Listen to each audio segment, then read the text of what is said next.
Okay, this is Cthulhu Dark, Harlem Unbound. We are going to be playing a mystery that is called Dreams and Broken Wings. It is a heavily adapted mystery. We're not running it precisely like the book would have you run it, but we're getting the flavor and the spirit of it. Let's do cats real quickly. Concept Cthulhu Dark is a very rules light Lovecraftian mystery game. And when I say rules light, I really mean that. There are almost no mechanics. But the idea is essentially your characters are always kind of progressing in the mystery. There's not, you can't really get like too twisted up or turned around. The danger, the threat, the challenge in the game is, will your character maintain their sanity throughout? Okay. The Harlem Unbound is a book published by Darker Hue Studios, originally for Trail of Cthulhu. It is basically, it's a sort of like mashup of like history of the Harlem Renaissance period in American history, mashed up with Lovecraftian Cthulhu mythos stuff, right? It's a pretty cool book. I recommend picking it up. It's a good read. The mystery we're doing today is heavily adapted and changed to be a little bit more punchy in a one shot. But otherwise, it's going to, kind of, you get the basic, like, kind of story arc of it. So, as far as the setting of Harlem Unbound goes, I don't know how much we talked about it. Michael and Fraser and I talked about it a little bit last week, but Paul, I don't know how familiar you are with the Harlem Renaissance. Is that something you have any familiarity with? Yeah, I've got quite a familiarity with it. Okay, good. So it's that it is these sort of like at this time period, it's 1927. Our story, this is the sort of like it's a sort of zenith in Black culture in America. Okay, and it's kind of the center, in fact, of sort of like the Black cultural universe, right? So that's where we're going to be. Our aim for today is to create characters, introduce them, and then finish the mystery. We will get done. We have a 4-hour block. There should be plenty of time. Tone. So normally, last week's tone was pretty dark, and beyond dark, it was actually just really gross and scary. But this one's going to be slightly different. It's going to be a little bit more dreamlike. It will have horror elements, but it's going to be mostly kind of like a dreamy, surreal kind of thing. Maybe something a little bit closer to like Blue Velvet than like, In the Mouth of Madness, right? So if you just maintain that dark, dreamy tone, that would be great. Subject matter wise, I don't anticipate anything particularly gnarly. I don't anticipate anything like sexual assault or violence against children. I do think there will be some, there could be some, I mean, there's going to be like the threat and hint of like kind of bloody murder, but by the time you see it or a part of it, the game will be over, right? So because it's like it kind of builds up to it, right? I don't anticipate it's going to be a big problem. In any case, X cards on the table. If you guys have anything that happens, you can just X card and roll for your party or in the chat. We'll be good to go there. Do you guys have any questions about any of that? No, Fabulous. Let's talk about the mystery and talk about your characters. As is fairly typical in Lovecraftian mystery and in Cthulhu Dark that I run, especially, you are going to be investigating the disappearance of someone. This is a thing. People go missing. In particular, you are going to be meeting. You're going to be starting at the apartment of the sister of a man who has gone missing. The sister's name is Pearl Wilkins. I'll type that in the chat. And you are there. I want you guys specifically to not be attached to the missing person at all. I do want you to be attached to Pearl Wilkins, though. I think her brother's gone missing under unusual circumstances. Being Harlem at this time, the cops are pretty unreliable. You are unlikely to get decent help from the almost entirely white police force, right? And so she has sort of gathered you all at her apartment to just like share some weird information with you all and to see if you can help her. So basically, you just need to be friends of Pearl Wilkins. You can be any profession, you can be any, like any kind of connection to her. But importantly, I want you to not know much about the brother. There needs to be a bit of like separation there. If you want like to have a job that is like kind of particularly appropriate for the setting, you can't go wrong with artists, musicians. You can't go wrong with dock workers, things like that. Those would have been pretty common professions in the setting. You must all be African American, and otherwise, those are the only restrictions really. You can just make your character by thinking of your character's name, what their occupation is, and that's about it. That's all we need from you. This game, one thing to keep in mind about this game is that it is meant to do a Cthulhu, Call of Cthulhu, Lovecraftian kind of mystery. And if you try to do anything outside of that, the game doesn't have a lot of tools to support you. And so you have to just kind of stay really focused on the mystery. That's what this game does well. So with all that in mind, go ahead and just come up with your characters. You can talk aloud so you guys don't duplicate too much if you want.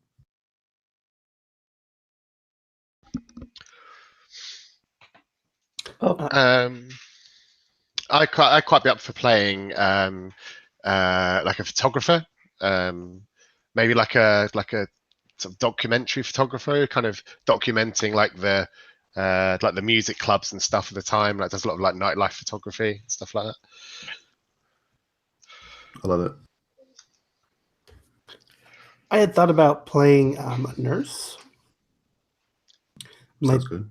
Would you prefer something more artistic for this particular mystery? Nurse is fine. That might be that's somebody that Pearl would probably know, right? Pearl herself is not an artist or anything like that. She's just a lady trying to get about her day. So.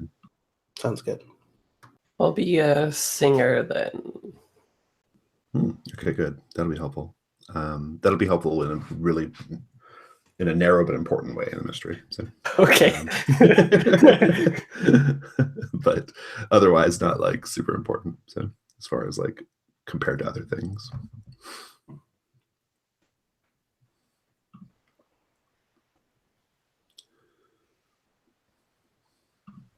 You might put just a couple of notes about what your character looks like, just because I'm going to ask you when we get there.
Okay, I guess I'm done.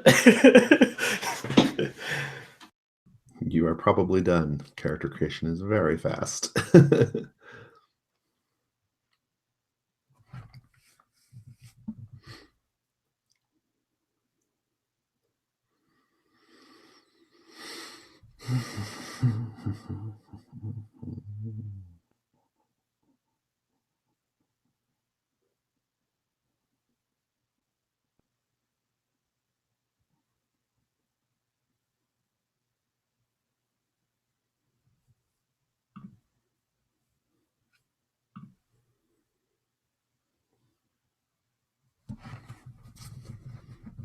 picture of Anita Cole. Every time I see the first name on a woman named Anita, I just think of like drag queens, because so many drag queens have like Anita as their first name because it sounds like I need a. So. Right. That was the big joke. I need a nurse. Anita nurse. Yeah.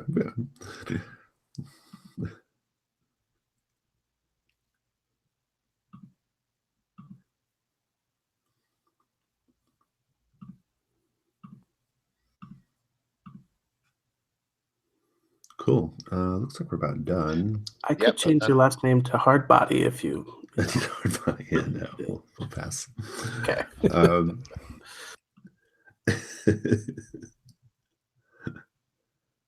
Anita Cock. All right.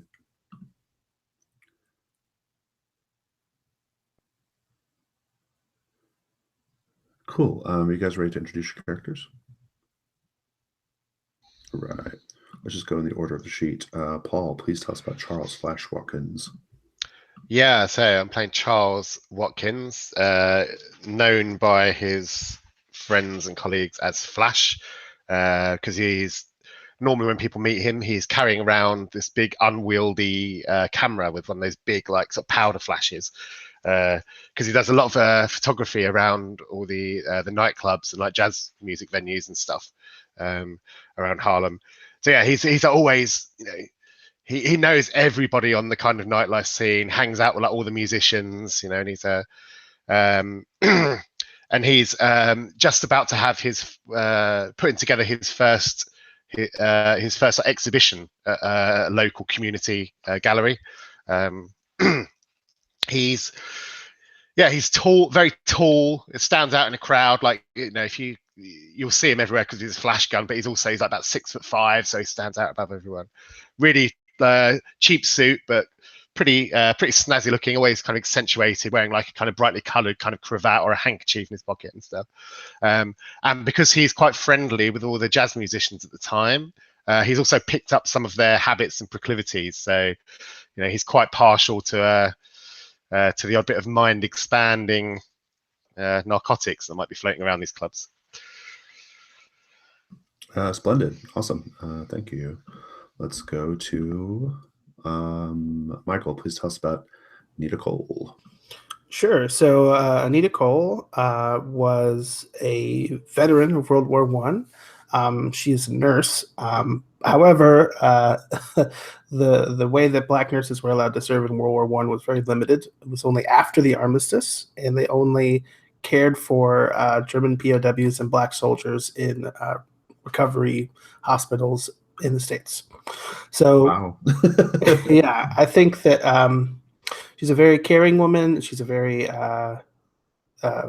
proud, but that she was a little disappointed that was the limits of her service.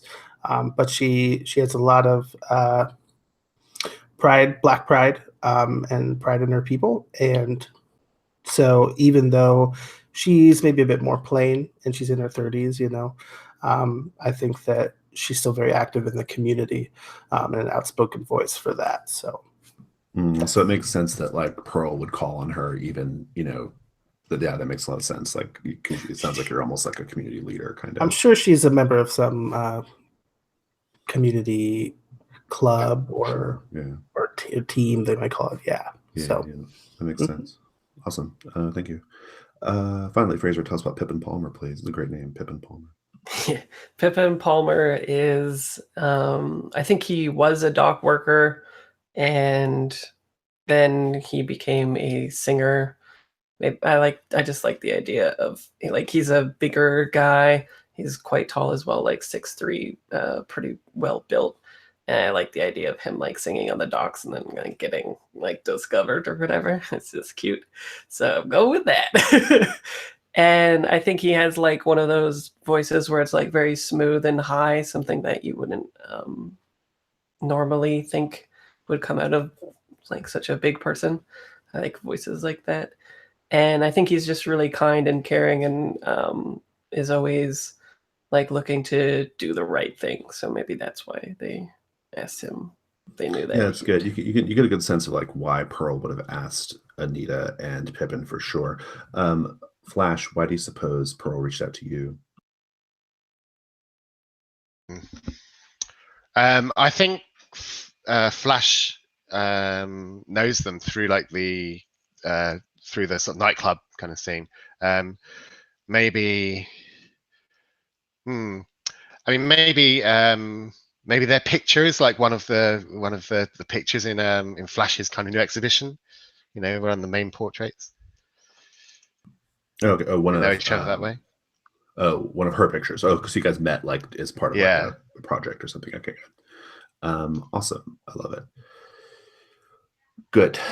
Let's talk about Pearl Watkins a little bit. Pearl Watkins is in her mid-30s. She, unlike a lot of people in Harlem at this time, she didn't. She and her family didn't immigrate to Harlem, like from the South, which is what a lot, where a lot of folks would have come from at this time, in order to get away from the fucking shithole nightmare that is the Deep South at this time. And well, still, even though not quite as harsh and intense, but more subversively, systematically nasty. But enough about that. So her family's lived there for a long time, and so she is kind of a fixture in the community. But because she didn't like come there to be an artist, right? She's kind of like she's kind of a simple woman. I think she probably works at a grocery, right? It's that kind of thing. And I would just ask you all, if we could just paint the scene for a minute. I would ask you all, what do you see in Pearl's apartment that is a reminder that lets you know that she's lived here all of her life? And yet, additionally, what do you see that lets you know that her brother, who was a painter, by the way, an artist, and his friends were also a big part of her life? Like, she still has like a foot in the sort of like artistic part of Harlem, right? That artistic world. I'd like to know those details if you guys have any thoughts. My first thought would be I really like those things where you put like notches on the wall to see how much people have grown. So maybe she has like that, but it's for like all of her neighbors, like everyone on the floor or something like that. And it goes back, like some people that were kids are now, working at the grocery with her and stuff like that. Nice, good. I think like as you walk down this hallway, like towards the living area, there's like, family photos, but like it starts with like one on the wall and like a standard position. And then as you go farther, like more and more start to go on the wall, but they start to like be higher and lower and then like multiple. And it's like almost like a vine of portraits. And I think that when you get to the living area, it's like almost like a mural. So all positioned in sort of a creative, artistic way as opposed to just the standard grid. I love it. It's good. Paul, what do you think? I like on the refrigerator that's like in the hall, because it's not that they can't even fit it in the kitchen because the kitchen's so small. Like pinned to the refrigerator door, there's like dozens and dozens of napkins from this diner just around the corner. Maybe whatever the name could be for the diner. The double Q. Yeah, the double Q diner. And like each one of these ones has got like happy birthday Pearl, and then like signed by the proprietor of the diner, and it's obvious that she goes in there like for her birthday like every year, like going back to when she was a kid. Nice, good. Any additional thoughts on like how you know that because of her brother's name's Clayton, by the way, Clayton Morris, I'll type that in.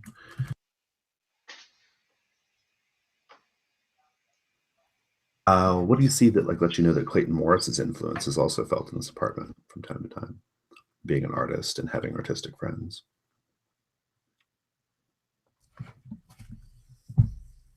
Maybe a lot of paintings.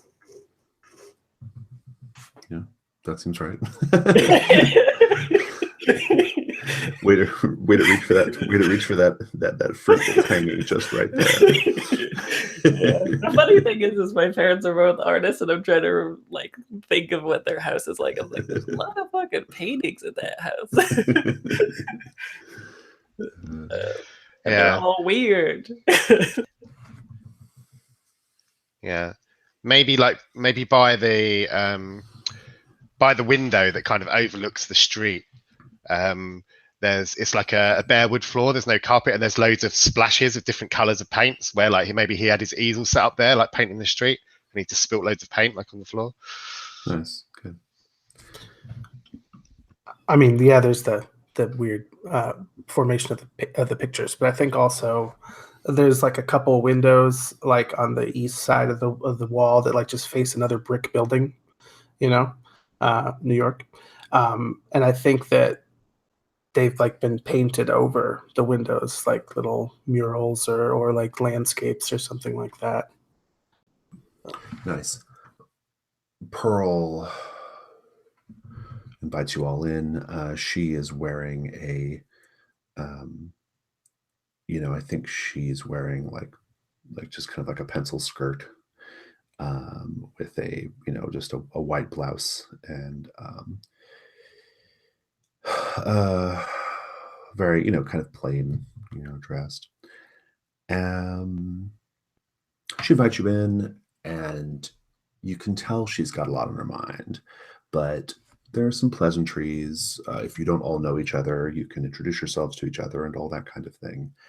And she will go and she will bring back sandwiches and coffee. She'll lay out sandwiches and coffee for you all.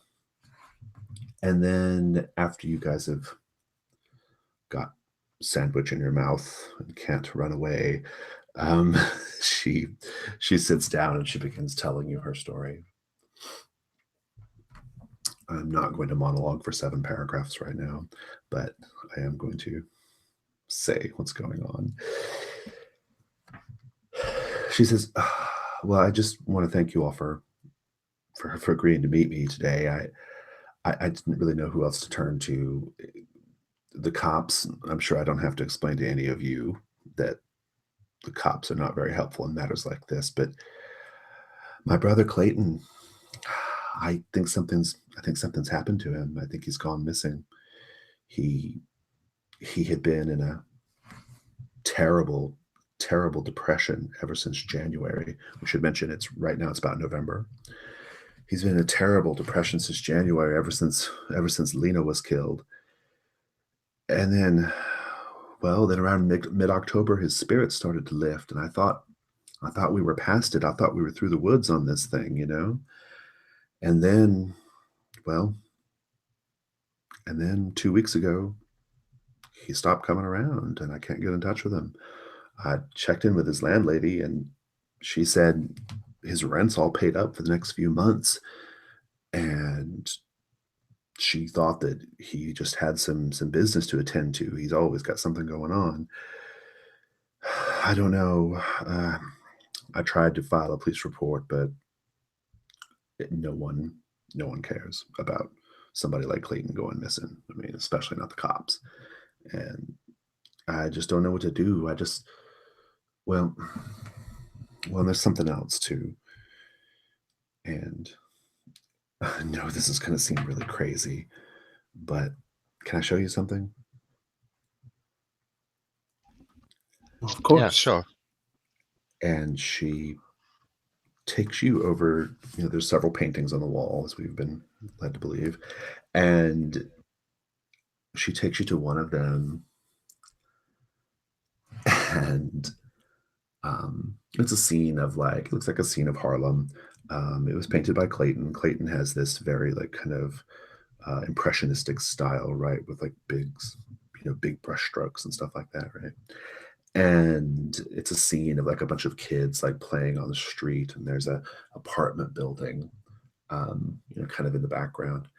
And on the third story of the apartment building, she shows you a figure in the third story window whose hands are pressed up against the glass. And the figure that appears to be a man has a look of terror on his face. And she says, I remember the day that Clayton gave me this painting. I've looked at it hundreds of times since then. And that man in the painting has not always been there.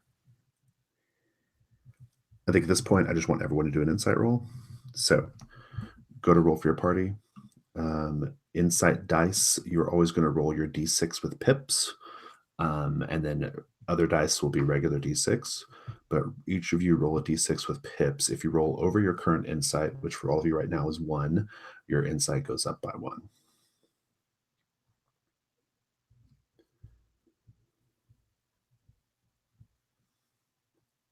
And mine went up. Also, this is very cool.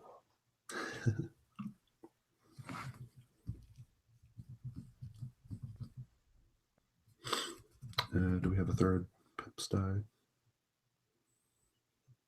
Also, maybe the walls are very different colors too. Like very strange colors that go together well. Sorry. How do I get it to roll a dice with pips? Oh, it's the d6 with a P in brackets next to it. Oh, I see. Okay, sorry. Yeah. It's fine though. We'll keep that for now. Okay. So all of you guys' insights going up by 1. Mm-hmm. I just want to get a read on this. Like, you've heard this story, you've seen this. I mean, you don't have any reason to disbelieve her that this like figure just appeared in the painting. I mean, I suppose you can investigate that, but I'm just going to get a read on how you're each feeling right now, Pippin. I feel disturbed, I think, when she says that. How old is she, though? She's like 35. Oh, dang. Okay. Yeah. Then, yeah, I think just disturbed. Like, she seems like she would have, like, a quick mind, right? Like, it wouldn't... Yeah, she doesn't seem particularly dull, that's what you're asking. Yeah. So I think just, like, disturbed and scared. I think there's always a lot of, like, urban legends and stuff like that going around, right? So I think Pippin too is particularly susceptible to all those kind of stories. So he's got wide eyes at the moment. Anita Man, what do you think? You know, I've known Pearl for a good long while, and she's not prone to flights of fancy. I think that I was prepared to leverage the resources of the league and, you know, talk to all of my the members of the organization and put this guy's name out in our magazines and you know, organize a finding for him. But seeing this painting and hearing her words, thinking this might need a little bit more of a personal touch, a little bit more nuance, subtlety. Yeah, for sure. Yeah. What about you, Flash? Flash is kind of, you know, he's well aware of the kind of circles that sort of artists and musicians and stuff kind of move in, you know, and you know, it's not unheard of him for, you know, not unheard of for some people he knows to go, you know, go on a particularly sort of big like bender or something for a few weeks and disappear. So he's being quite you know, he's being quite not jovial about it, but being, you know, oh, don't you worry, he'll turn up. You know, he's probably in some cat house somewhere, and he'll, you know, turn up real soon. Don't you worry about it. He's sure this is all this is. It's just, you know, nothing bad happening at all.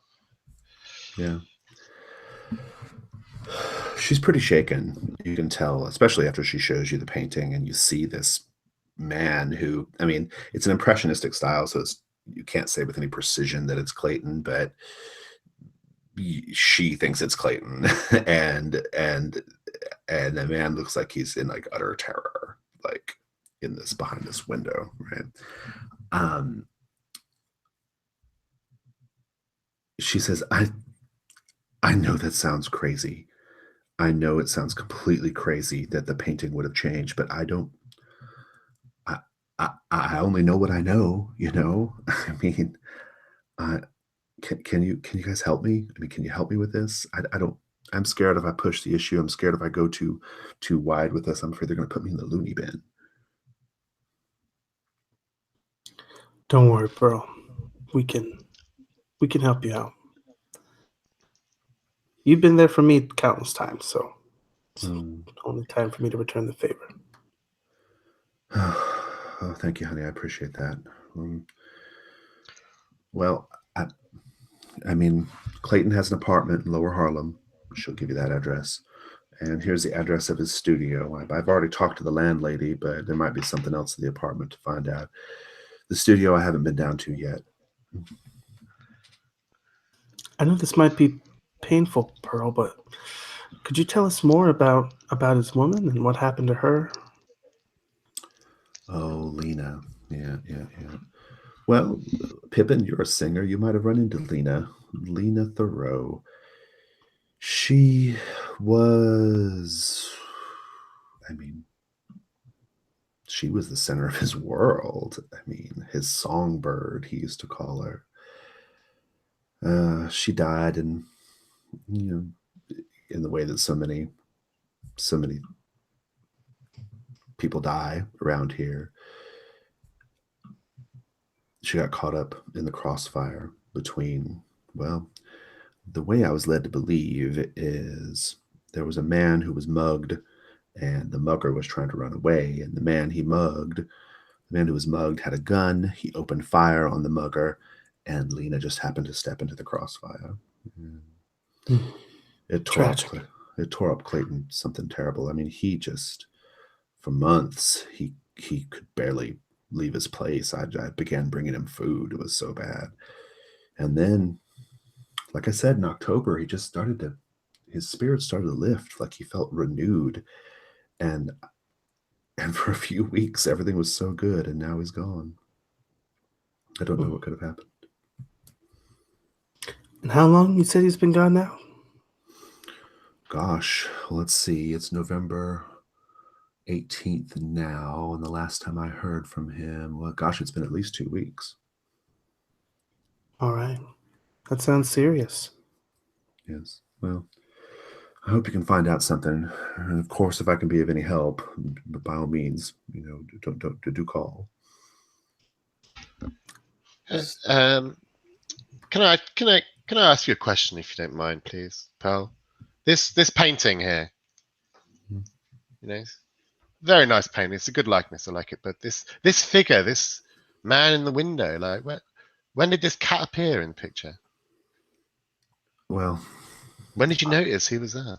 I only just noticed 2 days ago, and I sat on it for a little bit before I called all of you. It may have been there longer, but I only just noticed it. And as the painting, has it been here in your apartment the whole time? You haven't lent it out to anyone? Nobody's come to view it or to? As far as I know. And if you want to take a look at the painting, flash a little closer. Yeah, I'd like to step in. Yeah, maybe run like one of my fingers like down the figure, like in the window. Yeah, I think that's great. So let's talk about how we do dice. You will roll 1 die if the task is within human capabilities. It is. You'll roll another die if it's within your operational expertise. I think we could maybe make a case for that because you're like probably used to looking for details, right? Yeah, like I've done a bit of photo manipulation, like in time, and stuff like that. So I'm checking to see whether whether I can tell whether the paint on it is like particularly like raised or like added recently or something like that. Yeah, sure. Go ahead and so you'll roll 2 regular dice, and then if you if you want to, you can decide after the roll. But if you want to, you can always add your insight die to it as well. But basically, the result just gives you degrees of information. If you get a 6, there's a chance that you see something, you glimpse the unknowable. So. Okay, so I'm just going to roll 2. So I scored a 2. Won't be super rich information, but because the highest result's a 2, so we go with that.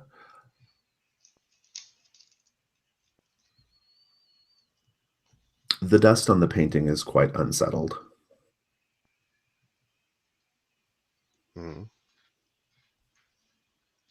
Okay. Yeah, and I'd like to ask Pearl. Pearl, is it okay if I, take a snap? Maybe it could help in future. By all means. Yeah, I'd like to sort of, swing around my big unwieldy camera and load the paper in and do the whole thing, and take a picture of the painting. Absolutely. Cool. Pippin, did you know Lena? Lena Thoreau is her name. Yeah, sure.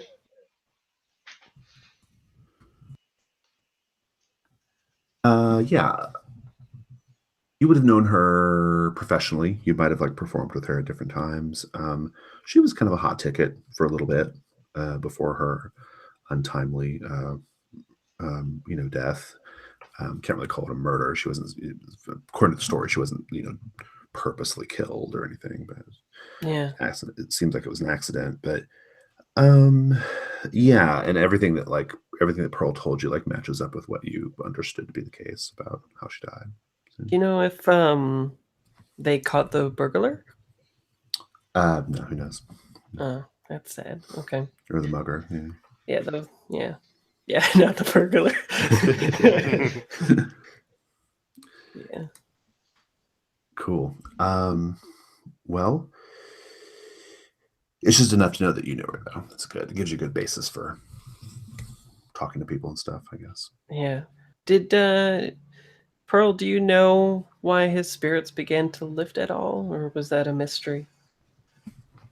No, I don't know. I just know that for months he could barely get out of bed. He sometimes he didn't even leave the apartment some days, and he would go days a time just wallowing in his misery. And then one day he showed up here with dinner, dressed, groomed, looking like his old self. I pressed him, but he had a little glimmer in his eye, there's something he wanted, when somebody wants to tell you something, but they know they can't. It was that kind of thing. I didn't push the issue too much. I was just happy that he was back to normal. Of course. And who were the last people to see him around? Any of his friends, any of his colleagues? His landlady, Mrs. Bauman, says she saw him right around the time when last time I heard from him. So. Okay, thanks. You've been we'll help you, Pearl. We'll find Clayton. We'll bring him back to you. Don't you worry. Thank you so much. I mean, I know that there's a chance that maybe he just got caught up in something. You know how these artist types are. He got caught up in something, and maybe he'll turn up. But I just I don't know. I'd feel better just knowing for sure where he's at. I think I'll give her a hug before we head out. Yeah. So it's probably around 1:00. I just like to get a read on what you guys are thinking. We can just have that scene if you guys want to talk about what your next steps are. Maybe this is out on the sidewalk or whatever as you leave the building. I think I was keeping a brave face on, for Pearl. But when we get outside, I have a cigarette in my hand and it's shaking, and I'm puffing on that a little bit. Just I've never seen anything like that before. Yeah, that painting was strange to say the least. Yeah. True or not, though, we would have needed to come find this man either way. Even if the painting's not as she remembers it, the guy's still missing, right? Yeah, that's true. Should we go look at his apartment? What do you think? Sure. Yeah, if his landlady was the last person to see him around, maybe she knows where he's gone to. Okay. And now that I have maybe a plan, I feel better. Hey, maybe you two go check out his apartment. Maybe I'll ask around a few people, find out maybe what bars he was hanging out in, see if because maybe he could be in a dumpster, like behind a bar somewhere, passed out. These things happen. I know some people. I can ask around. Well, where do you want to catch up when you're done then? Hey, we can meet up at the Double Q. Here it's just around the corner from his apartment. It's a good diner. The pancakes in there, top notch. I think that Nita's a little straight laced, so she'd be uncomfortable with like the whole bender scene. So I'm very content with you, looking at that angle. Yeah, sure. And more time alone with this big strapping singer, And this isn't D&D. We can split the party. Except last week when we played Cthulhu Dark, you guys split the party, and one of you died very quickly, and the other two were very close to going crazy. I mean, it would have happened either way. That's why I'm paired up, so that you can get eaten by the slug vampire or whatever. Yeah, I'm just going to go and ask around a few bars in the mid-afternoon or whatever. It's no big what's deal. The worst that can happen? Yeah. Indeed. All right. Well, so let's kind of get some scenes set here. Let's start with the apartment building. Let me take a look at my notes real quick.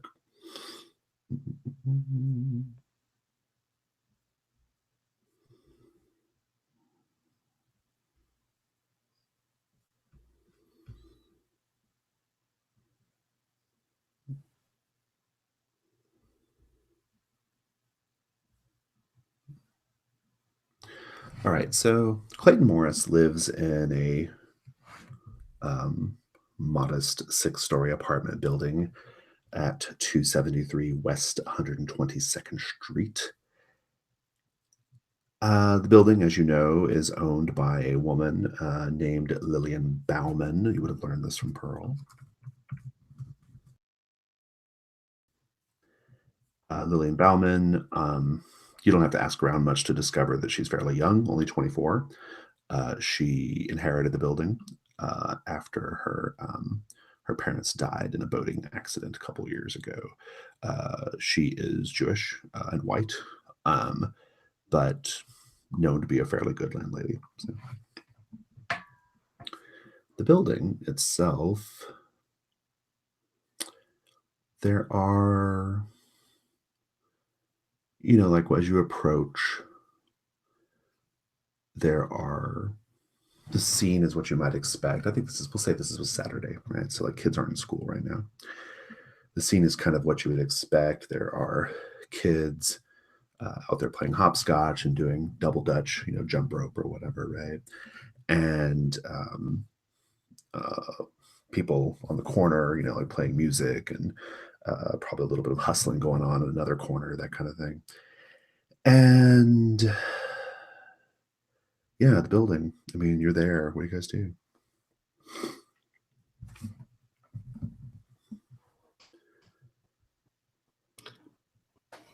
I think I'm a little nervous, and I might look to you, Pippin, like, even though this is just a standard questioning, I guess. Yeah. Just ill at ease. Yeah. So I don't think we're out of our element, right? Like we're fish out of water. So I think we're both a little like nervous, and we don't have like a plan or anything. We're just going to be like, I guess we'll just go talk. So I think there's this like moment like where we both like pause at the like buzzers, and we like look at each other and like wait to see which one of us will like do it. Yeah. And I think I'll smile and push it, and then I look at you and I'm like, it's hotter out here.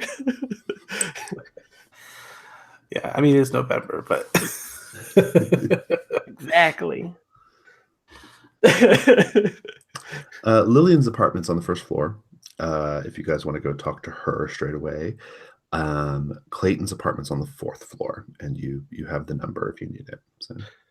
Yeah, we should probably talk to her first. Otherwise, if we're found like skulking around, that might not be the best. Better to like be forward and earnest about it, right? Yeah. Honest. So, well, that's my vouch anyway. Yeah. As soon as you step into the building, you are struck by how cold it is.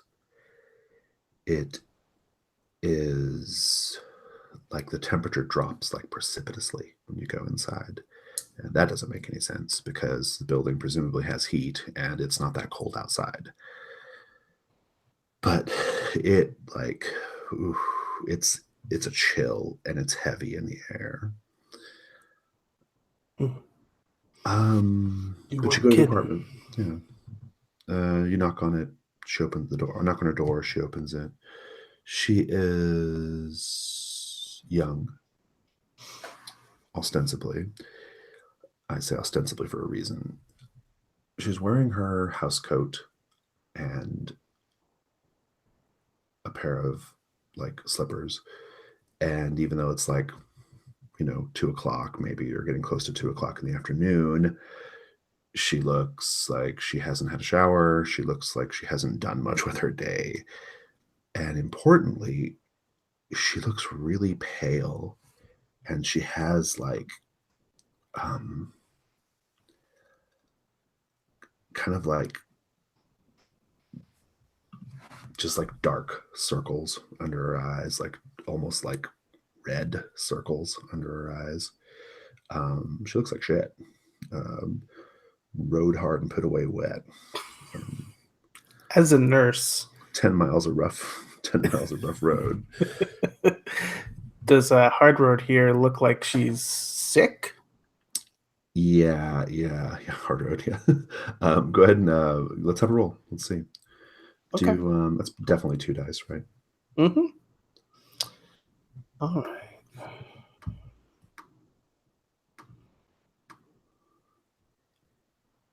I got a 4. I'm happy with that.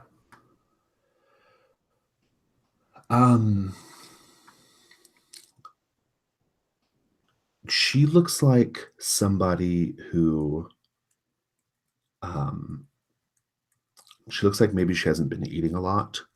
She looks like she may be suffering from some kind of like malaise or like intense exhaustion, like she got Lyme disease or something, right? That kind of situation. Yeah. But so she could have possibly gotten sick. But whatever it is, it's boy, she needs to have a glass of juice or something because it's not good. Yeah. She's like, "Can I help you?" Miss Bauman, is it right? Yeah, that's right. We're family friends of a tenant of yours. Oh, okay. Sure. Did someone die or something? Like, what's going on? Well, hopefully not. He's gone missing. His name's Clayton Morris. Oh, Clayton, my tenant. Yeah. Yeah. Yeah, I haven't seen him in a while. His rent's paid up for the next few months, so honestly, that's the extent of my business, But you say you haven't seen him. Okay. And I'm trying to kind of keep my composure, with the cold room and her appearance. But I'm like, can you remember the last time you saw him? Do you remember? Yeah, I mean, he said he had to go. He was on his way somewhere. He mentioned like some kind of, I don't know. He'd been talking about like, well, he was really in good spirits there last time I saw him. He'd been in kind of a funk for reasons, understandable reasons. Shame what happened to that little girl, but he was meeting somebody who was interested in something he was working on. I assumed it was just a somebody who wanted to buy a painting or something. He seemed really intrigued by whatever it was. He was trying to make a good impression, that's for sure.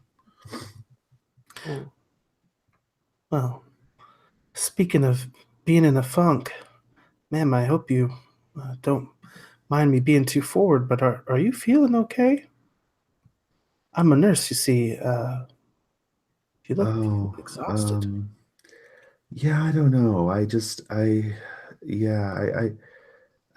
Lately I've just been, I just have had a lack of energy. I think maybe I'm not getting enough iron in my diet. I'm not really sure. But It's awful cold in here. You sure you haven't come down with something? Is it cold in here?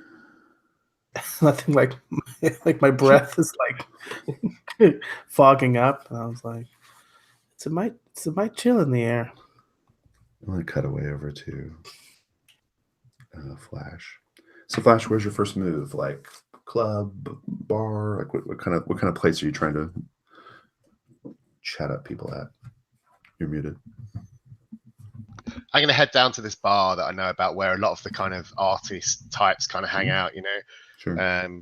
Yeah, maybe it's a place where like the kind of local kind of like opium dealer kind of hangs out, and that's where they buy all their stuff from, stuff like that.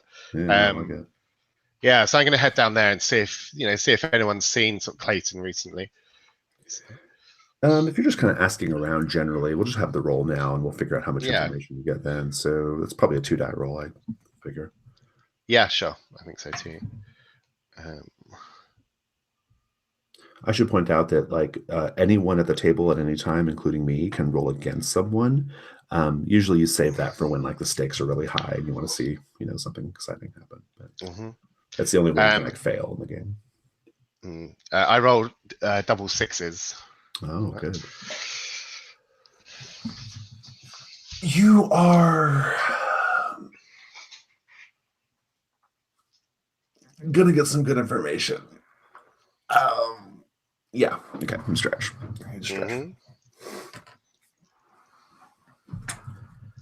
So you guys know, as players, that like sometimes like little girls who are doing like double dutch, jump rope, they'll have like little rhymes or whatever that they'll sing, as they do their little da da da da da da da. Right? You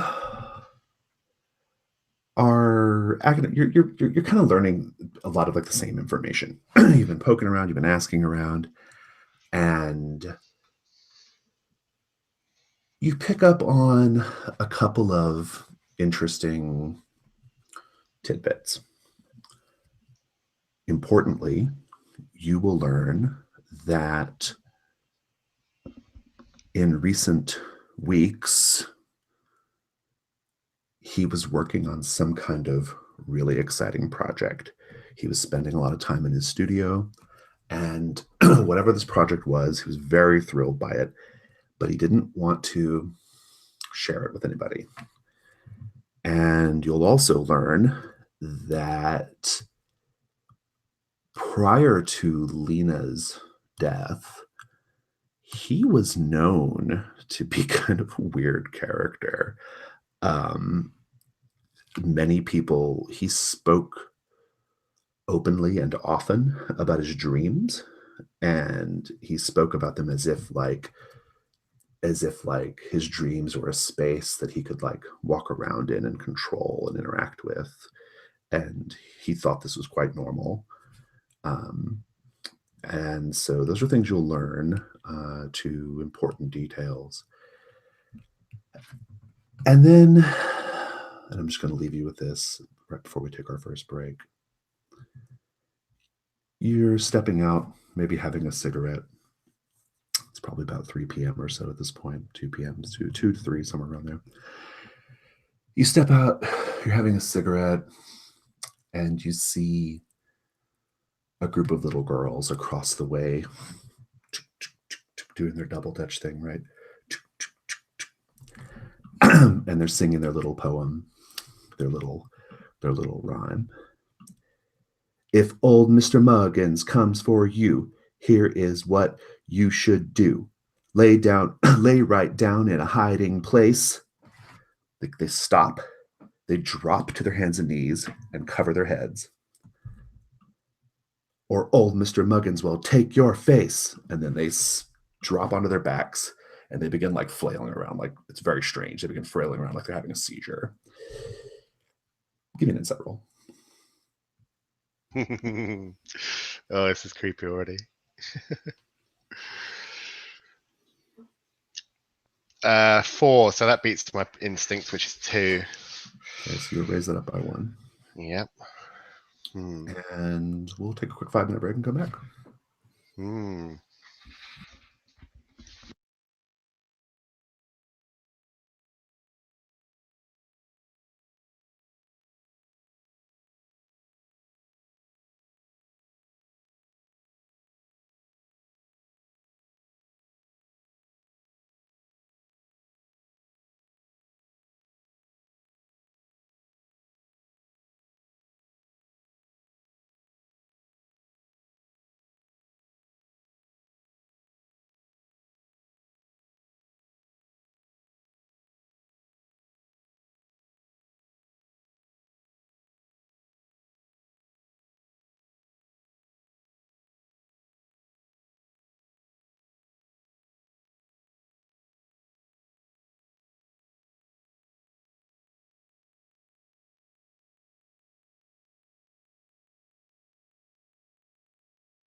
I like Lady Hard Road. Hard Road is a name of an NPC in an old Dungeon World campaign. Very a beloved NPC named Hard Road. So named because he looked like 10 miles of hard road.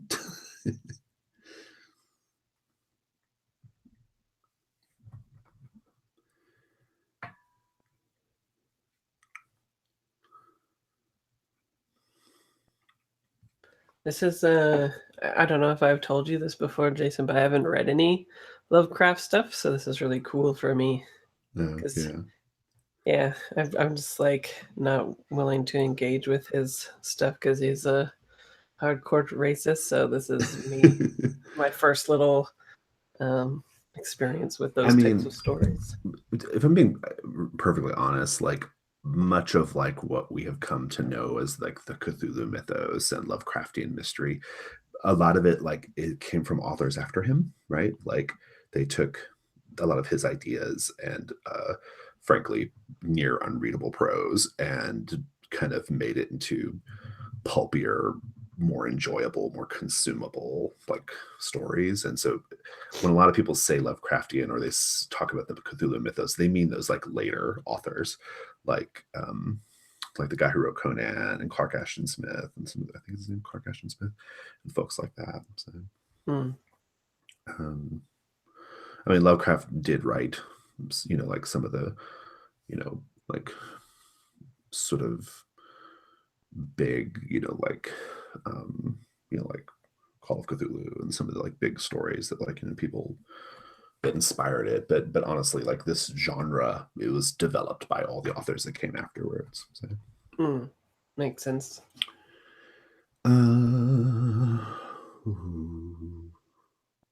Good.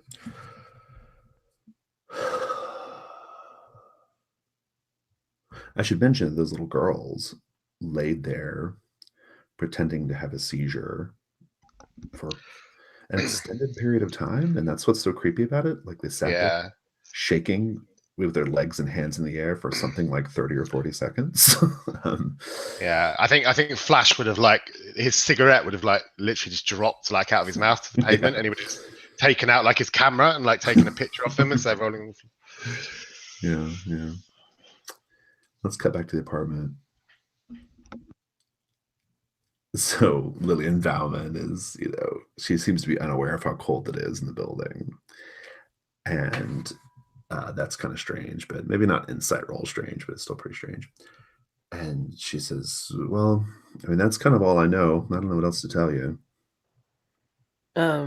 And I'll say thank you for your time, and I'll go to shake her hand, and I'm doing that like I'm going for the shake that like encompasses her hand, and then my other left hand goes on top of it as well. And I just want to see like, you know, if she is really cold or really warm, that kind of thing. I'll tell you that she feels like you can feel a chill on her skin just because it's cold in the air, but it otherwise feels normal. I don't think I'm going for a pulse, but is she alive? Is she a ghoul? Yeah. We short circuit the mystery. Yeah. I think I'll say thank you for your time, and make sure you have a nice big glass OJ and maybe some spinach, you know. She's like, oh yeah, thank you. Yeah, I'll take that. And, yeah, thanks. Mm-hmm. And you don't mind us taking a look in his room? Well, I mean, that's probably against some kind of law. It's for the good of the family, right? And I'm still like shaking her hand. Right? You trying to like woo her right now? Oh, well, I'll just kill her with kindness, really. Yeah, give me a die roll. Okay. And so this will be the non-pip one, right? Yeah. Cool. Oh no, that's not good. I got a 1.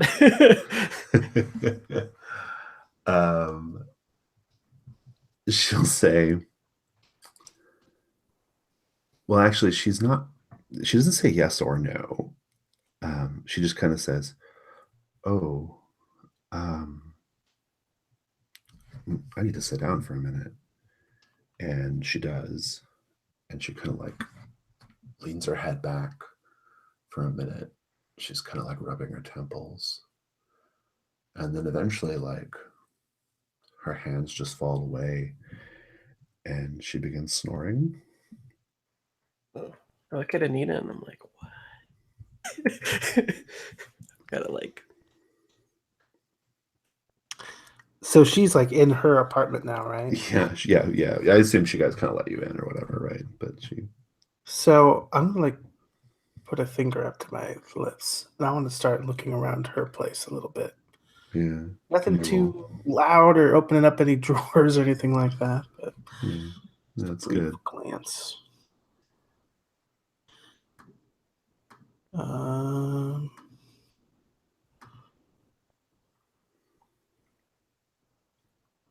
think that's a 4. That's pretty good. Yeah. You find the keys to the different apartments, the copies, and they're all helpfully tagged with their numbers. Perfect. Any weird stuff? Yeah. All right. So I'll kind of jangle it very quietly, ding ding. Head up. Yeah. We'll keep this going for just a minute, and then we'll cut back over to the other character. You guys go up to the 4th floor. Every floor, the stairwell and everything, very cold. As you guys are walking by, you'll notice a vent on the floor on, let's say this is like on the right when you get to the 4th floor. You will notice, Pippin, a vent on the floor, and you can feel like air coming out of it. Like, there's an audible like kind of noise. What do you do? I put my hand there to see if it's warm air or cold. It is warm air. Yeah, it's warm air, meaning the heat is working, but this place is still really fucking cold. Give me an insight roll. Okay. Reroll. Ooh, that's a 5. It's definitely going up. How does it make you feel? I think disturbed, like maybe there's even some perspiration on the windows and everything, right? So I'm just like, yeah, I'm really freaked out. It's seeming more and more like one of those like weird urban things that like the boys at the docks would talk about to try to like freak each other out and stuff while we're working. And I think I take off my jacket and give it to Anita as well, because she's probably like shaking. Is it getting colder as we're going up, or just same? Just okay. Cold, yeah. Yeah. And I turn to Anita and I'm like, let's try to do this quickly. This place is skeeving me out. You and me both. As you get up to the 4th, as you kind of go over towards his apartment, his apartment is number. It does have a number. Find it real quick. It's not super important, but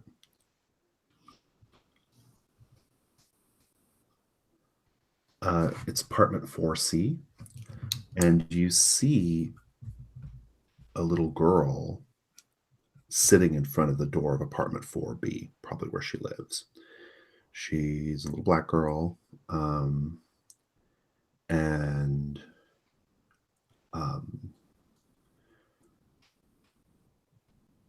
she'll turn. She's got a couple of like little dolls in her hand or whatever, and she'll turn and she'll see you, and you'll notice pretty clearly, Anita, that she looks pale. It's not as easy to tell as it is with Miss Bauman, but she does seem pale, and she has those same red eye rings, the same red circles under her eyes. And she'll look up at you, to you both, and she'll say, "Hello." I'll kind of squat down a little bit, get on her level. Sweetie, how you feeling? Okay.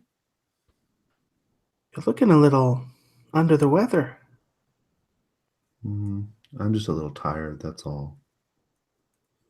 Did you not get enough sleep last night? No, I haven't been sleeping much lately. Oh, that's terrible. That's terrible. If you don't get to go off to dreamland, then what's the point? Hmm. And she kind of like looks back at the apartment door, you know. She's like, my mom says I'm not supposed to talk to people I don't know. Well, your mom is very smart, and she's right. But I'll tell you what, I'm a nurse. And nurses, we take care of people. Now, you're the second person I've seen in this apartment building who looks like they've got the bug. Now, that's getting me worried. Well,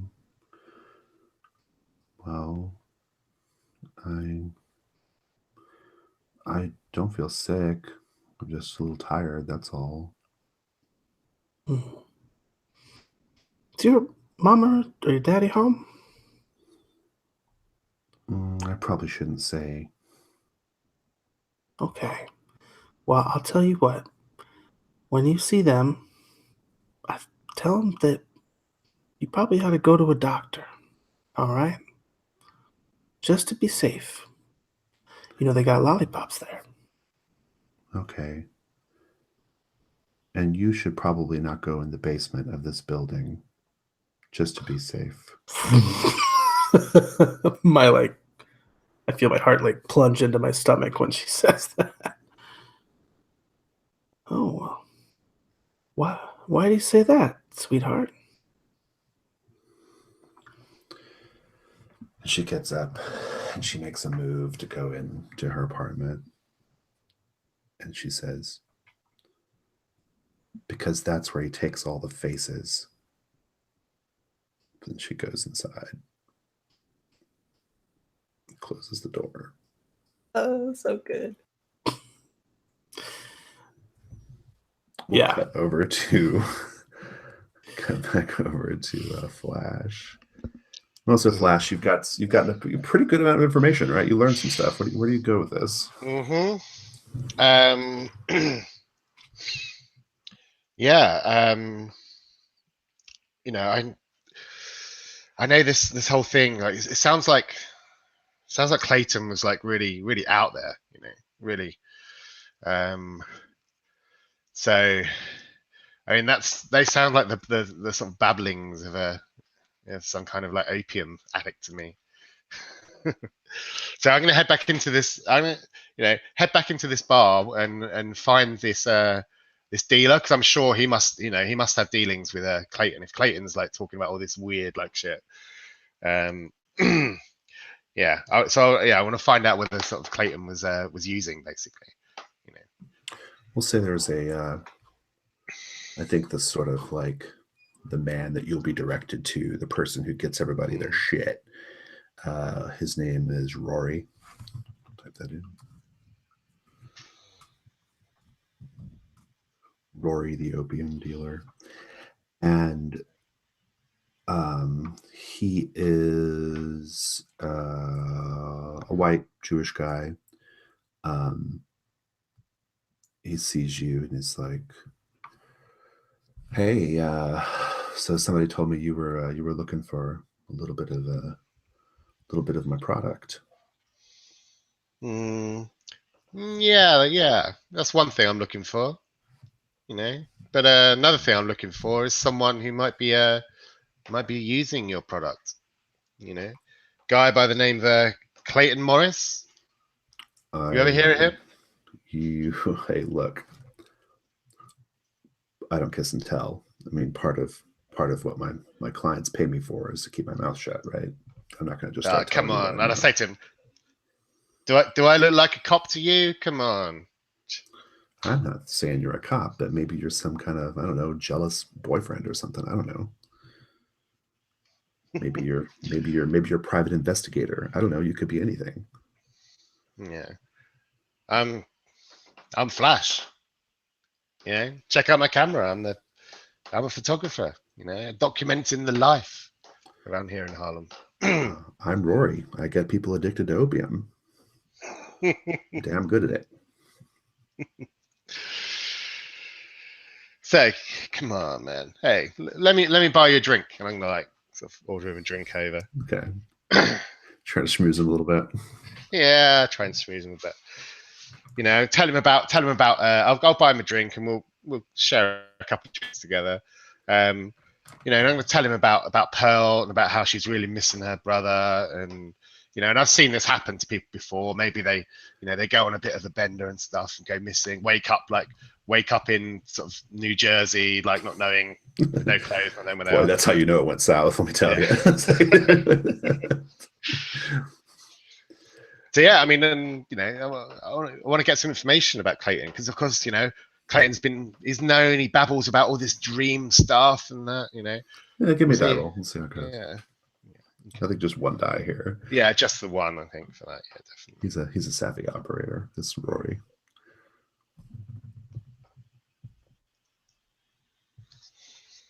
Hey, 3. He says, "Thanks for the drink, bub. I don't know what to tell you, but Clayton Morris, never heard of the guy. He's no customer of mine."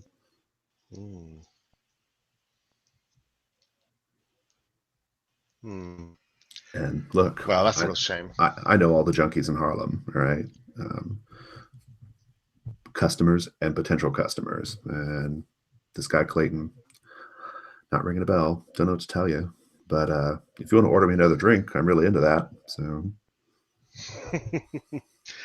and I'll just get up, sort of pat my sort of mouth with a napkin and go, "Sorry, buddy, but Flash don't swing that way." And I'll just leave. I'll leave and head to the double queue to wait for the other two to come back. Sounds good. Well, so you have the key to the apartment. Pippin, what do you do? Yeah, I'll go in, or at least attempt to unlock it and go in. Should we roll insight, by the way, for that little girl's words? She's pretty scary. Yeah. Go ahead. Yeah, she's. I mean, that was just a creepy thing. Yeah, but yeah, what was creepier than the vent? Yeah, I'm going up.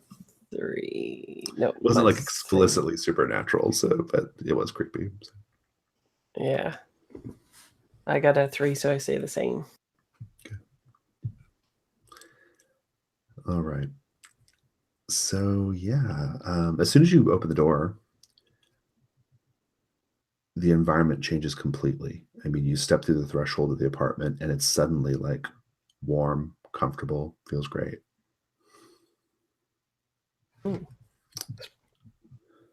It's like a solace or something. Guess we start looking around. As soon as you step in as well, there is a record player on with some kind of brassy, or the phonograph rather, some kind of brassy, like music coming off of it. And there's a woman's voice singing. At first you think, is that coming from the phonograph? But no, it's not. It's coming from the bathroom towards the rear of the apartment. There's definitely a woman singing. She's singing, oh gosh, she is singing a song here. I've managed to lose my notes. Give me a second. While you're looking, this is a good sign, Pippin. I'll take his coat off and like kind of drape it over like a chair. If there is a lady in there, maybe you should be the one to open the door. Well, aren't you just full of manners? Give me a minute. I bet she's not singing "Sorry" with the fringe on top. It's gonna be something scary. The woman is singing she's singing Bessie Smith's "I Ain't Got Nobody." It's a pretty classic song from the era. And you guys can look it up on YouTube after on a break. But yeah, she's just singing like she's singing in the mirror or something, and it's warm, it's comfortable, feels great. What do you guys do? Yeah, maybe I'll look to Anita and say, "Do you want to check the bathroom? I don't want to catch a lady indecent." Yeah, I'll go knock. Go and say, "Excuse me, don't mean to frighten you." She'll stop singing and say, "Oh, and she goes and opens the door. Lady, she's probably like in her late 20s or something like that. Very pretty, black lady. She's got like, that sort of like 1920s spit curl situation going on in her hair, right? And she's dressed in like a really beautiful like blue sequined gown, like she's getting ready to go perform or something, right? And she says, "Oh, sorry. How embarrassing. I get caught up and I totally didn't hear you coming in. Are you a friend of Clayton's?" Yeah, yes, a family friend, and so sorry to barge in. He left us a key, so just made ourselves, welcome. But yeah, Great. hope we can give you a Who else is fright. with you? Oh yeah, just another friend of his, Pippin. And I'm Nita. You can call me Nita. Pippin Palmer? Well, the very same, yeah. And I kind of now that I see that she's decent, I'll She comes out and she says, Yes, "Hey, yeah. Pip, I didn't know you were friends with Clayton." Yeah, I've met him once or twice. This is definitely Lena. It looks like Lena. You recognize her. You, Pippin, roll insight. Yeah. I don't think Anita necessarily knows this yet. Holy crap. Oh yeah, it's going up 4. And I'm at 4. How are you feeling right now? Torn, I guess. Like, I think there's a part of me that's real happy to see her again, and then the other half that's like, what is happening? So I probably am like trembling a little bit. Yeah. I don't mean to pry, Pippin, but looks like you've seen a ghost. Yeah, and I Turned white as a sheet. say, this seems like this is Lena, Anita.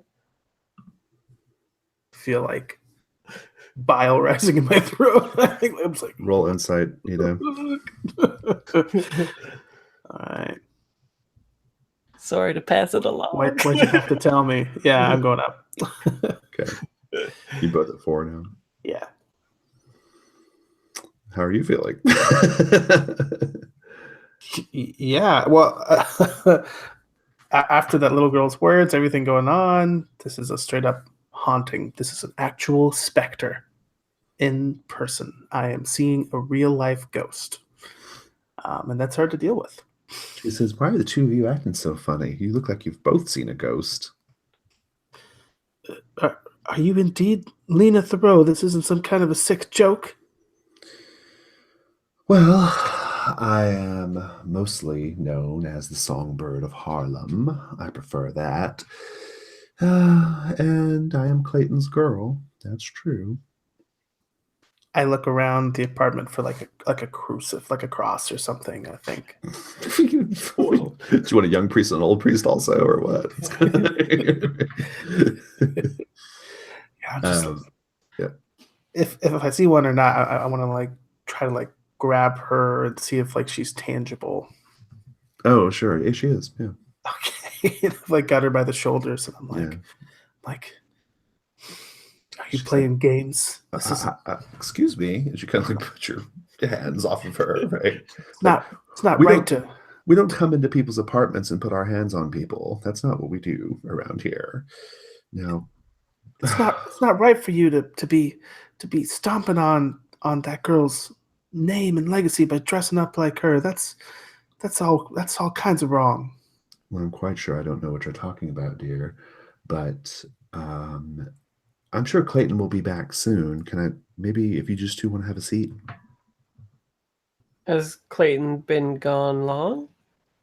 Oh, he stepped out earlier today. I don't know where he went. You know, he's always got something going on.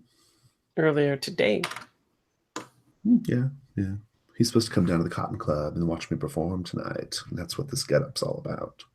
I want to like slap her in the face. Whoa.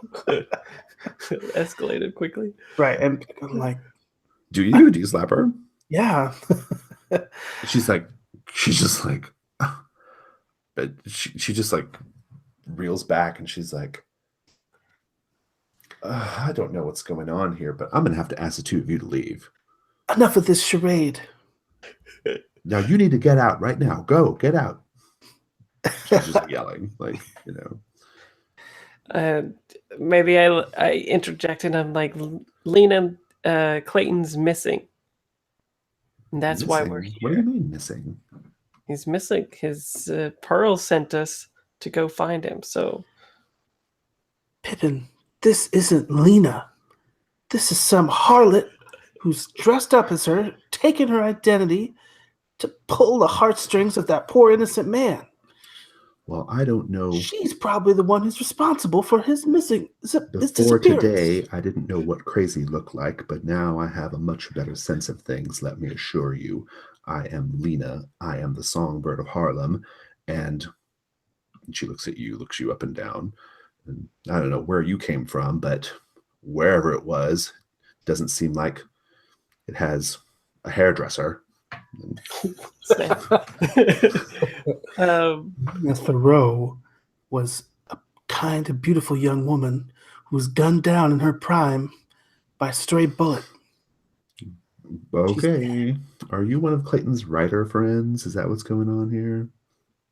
is there like a calendar in here that marks the date or anything like that? You can take a look around. Give me a die roll. Okay.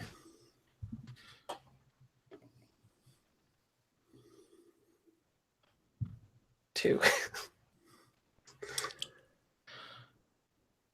There is a calendar, and yeah, you find a calendar, and I think like the last day marked was like November 3rd. Oh, so it is pretty current then. Mm-hmm. Weird. I think I'm very flustered. I'm like trying to get Anita to like stop insulting this person and like trying to like. You don't honestly believe. I mean, what? Whoever she is, so I think we need all the help we can get. At this point, she says, you know, she's been kind of like sulking, you know, like in the background because like you slapped her, right? And she got angry and all this stuff is going on. If Pippin hadn't interjected, it would have been a mess. And she says, did you say missing? Like something happened to him? Maybe. Do you know where he went today? No, I don't know where he went, but I've got a feeling I know who's behind it. Oh, who's that? Well, sometimes I look out the window, this window right here, and I can see a man staring up at me from the sidewalk, just staring right up. If I walk away and come back 20, 30 minutes later, an hour later, he's still there, staring up at this window. Last night, Clayton was out. I was here by myself, and, well, this man, whoever he is, he was creeping around outside in the hallway. I don't know for sure that it was the same man, but I just heard him creeping about in the hallway, and I could tell that he was standing right outside our door, just breathing heavy. And I yelled at him, "You get on out of here. You go, whoever you are, or I'm going to call the police."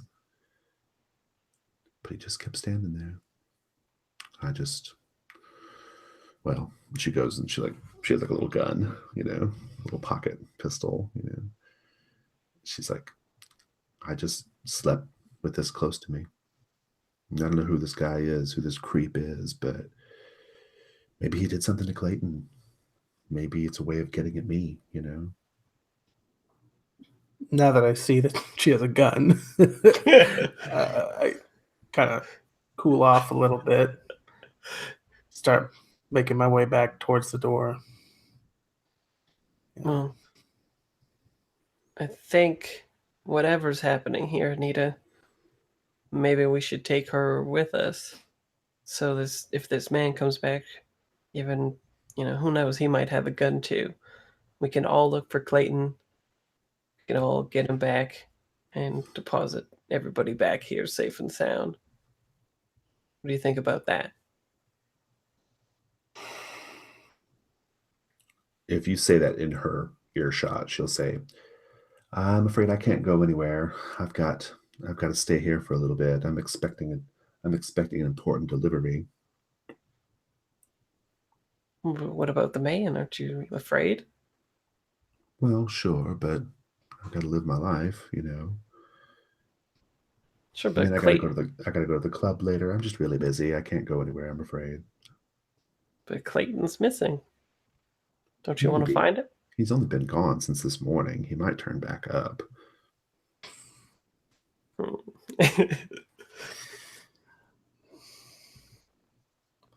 I'll go over to the window and see if the person is there. No, What? there's no one. Oh. That would have been cool. Kind of like pull you aside and get close to your ear, and I say, I had to kind of stretch up a bit, I think, to reach you. And I'm like, "Pippin, this lady is unhinged. She has gone to the farm. We gotta get out of here. Can't trust her to come with us anyway." Say she's right, and Clayton did leave today. Do you really want him to come home to this lady with a gun? That's where we've got to find him. What if he comes back to find this? Her, the gun. I don't know. I guess we gotta move quick.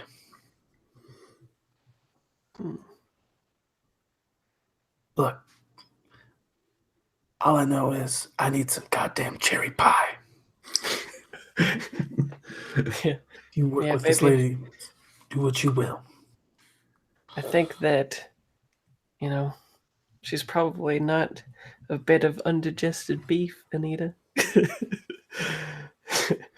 But sure, it seems like she's not coming with her, and I don't think we can force the lady with the gun to come with us anyhow, so I suppose you're right. It's getting that time to meet Flash anyway. At a certain point in this conversation, you realize that she's wandered back to the bathroom and she's gone back to singing her song in the bathroom. Kind of like reset.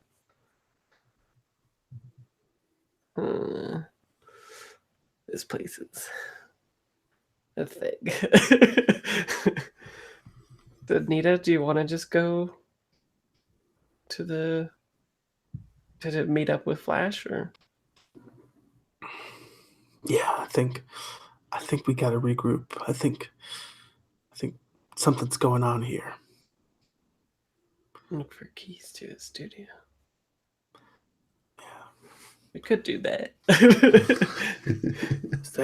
Look, I'm ready to get out of here, but is there anything else you wanna get before we go?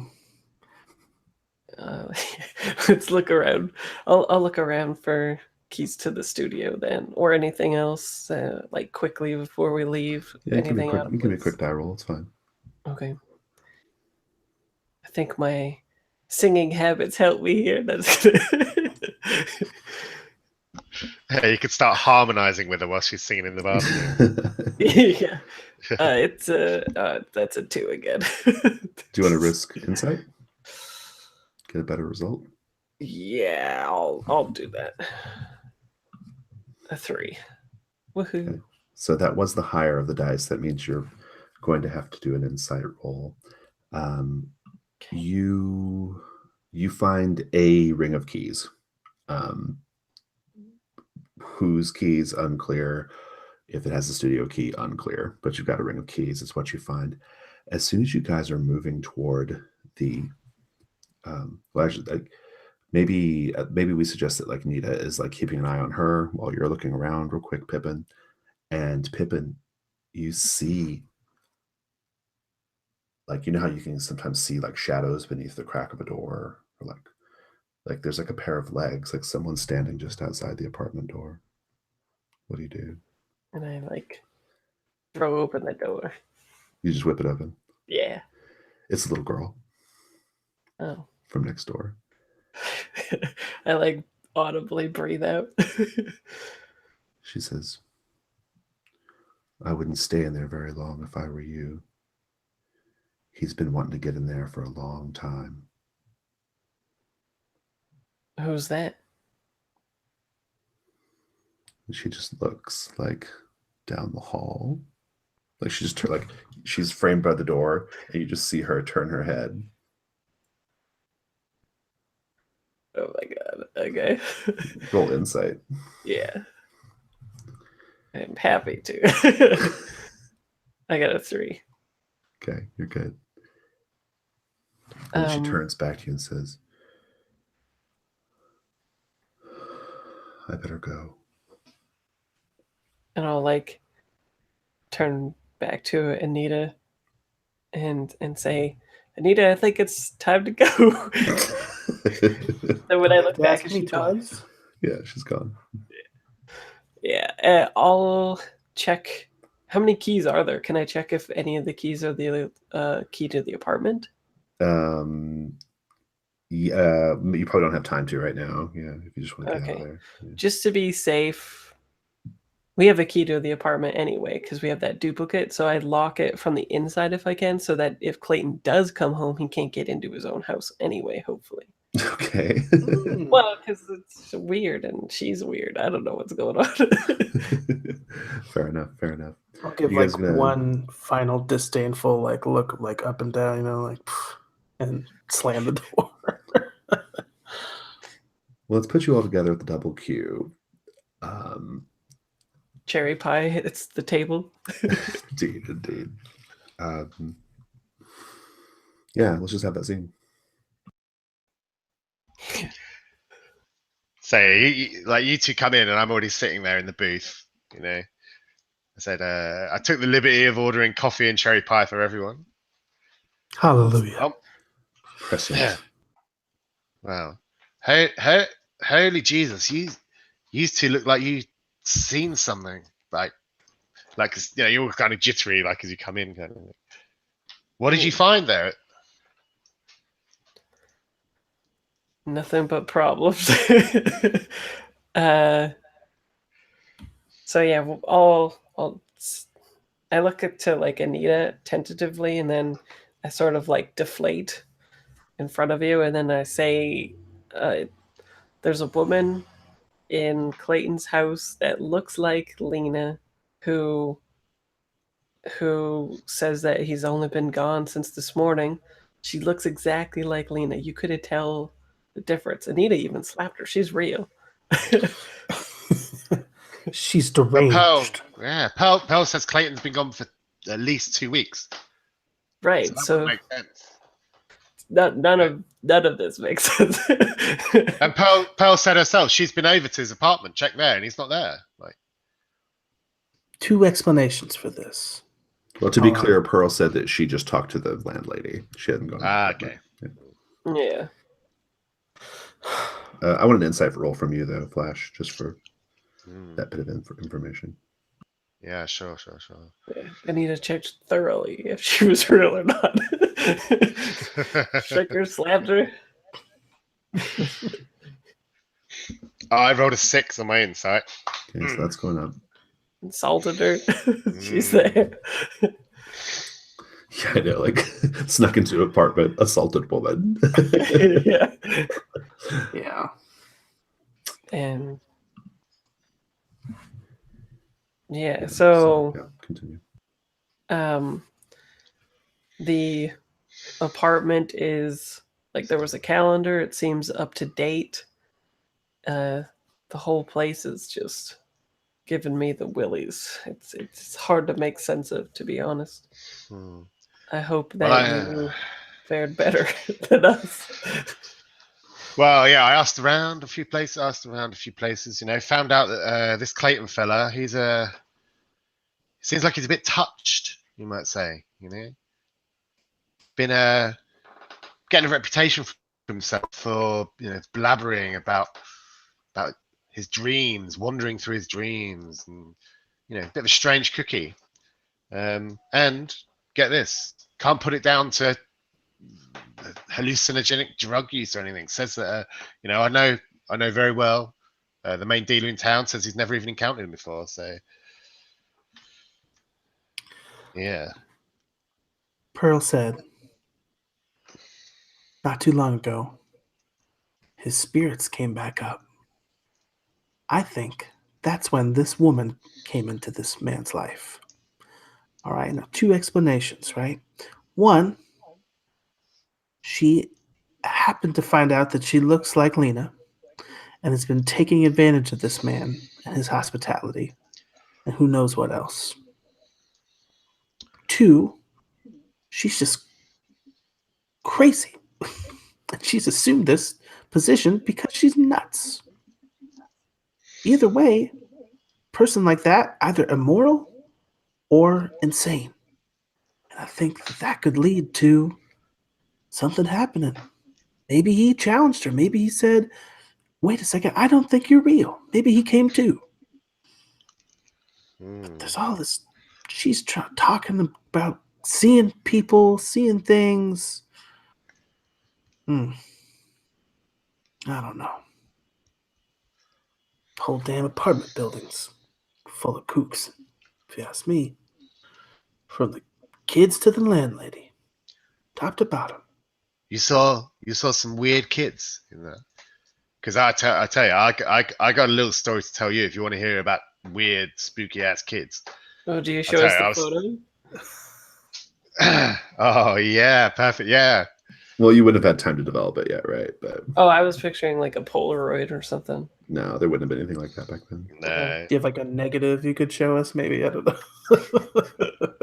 I guess I'd have to develop them, wouldn't I, later on. But yeah, I'll tell you about these kids, like their little rhyme about the Mr. Muggins, the face taker. Really creeped me out. I've been taking street pictures on the streets of Harlem for years now, and I ain't seen nothing ever as creepy as that. The way they were just laying there like little, like upturned beetles, wiggling their legs up in the air. Ooh, creepy children. It's one thing that Flash just cannot handle. Well, a kid that we met at the apartment building said that somebody was trying to get into Clayton's house, and indeed Lena said the same thing as well. Why are you calling that woman Lena? Her name might as well be Cuckoo Bananas for all I'm concerned. Get that out of your head, man. I know you were friends with her, but she's gone, man. She's gone. Well, if she's like impersonating Lena's, she's impersonating her, taking her identity in some way. Is she taking up her career as well? Like, has she been singing around the clubs recently? Surely people would have seen her. She said she was preparing for a gig. Could just be part of her scheme or delusion. Yeah, she didn't want to leave the apartment, that's for sure. Yeah, she said she was waiting for a delivery. And what, this gig, is it tonight? Supposedly. Maybe we should head on down there, see if she rolls up. Mm-hmm. See if because if Clayton's back in town, then he ain't gonna miss his songbird singing. He's gonna be there too. And if there has been deliveries, we could check the post office and see who's been sending Clayton packages. Mm-hmm. Hmm. And the other place we haven't checked out yet as well, Clayton's studio. Where he paints all his pictures. We got his keys. And I think You when you did say what now? when you say like, are there any other places like that you've checked out? Like I think of like that basement. I think I like picture like a basement door in my head. And I'm just like Cellar door. just kind of shake it off a bit, I guess. So let me get a read on what your next steps are. So where are you guys headed from here? Well, I think we've got three options. We've got like the studio, like the basement of the apartment building, or like go and check out, see if Lena plays at the Cotton Club. But I really don't want to like split up into three separate things. I think too many creepy children around to be doing that. Definitely. Well, so what would we find in the basement again? That's where he takes the faces. The little girl said that's where he takes the faces. Well, yeah, but we wouldn't. Would we think that Clayton would be down there or something, or like? Well, I mean, I guess it would prove whether or not what she's saying about this man who's been following her, if it's the same person, And it's just kind of creepy place. I guess what I would ask is like, table wise, which of those three options would be like the most fulfilling? Like I would be like, oh, she's not at the club, or Yeah. Well, like you can't get anything from the post office, I mean. Well, I was thinking the post office would be neat because if it is stuck in this dream world or whatever, then perhaps there was a delivery at one point, right? Like it wouldn't be today, but maybe it was in the past, and then we could see what was being delivered and what was happening with that, right? I wouldn't get too hung up on the delivery thing. I think she was mostly just trying to like have an excuse for not leaving the apartment. Oh, okay. Okay. I think we're most likely to find out the most by visiting Clayton's studio and seeing what he was actually painting at the time of his disappearance. Yeah. And we got time before the show tonight, so yeah, we could head over there this afternoon and then go to the show later. Yeah, and stay away from that basement. Yeah, at a character level, I would be like, why would we go to the basement? Basically, like, especially she was like, the guy always hangs out on the sidewalk, and we're like, must go to the basement. All right, yeah, well, I don't think what's that. Let's take a 3-minute break and come back. And okay. Cool. See you in a bit.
So I don't think I've played with you before, Paul.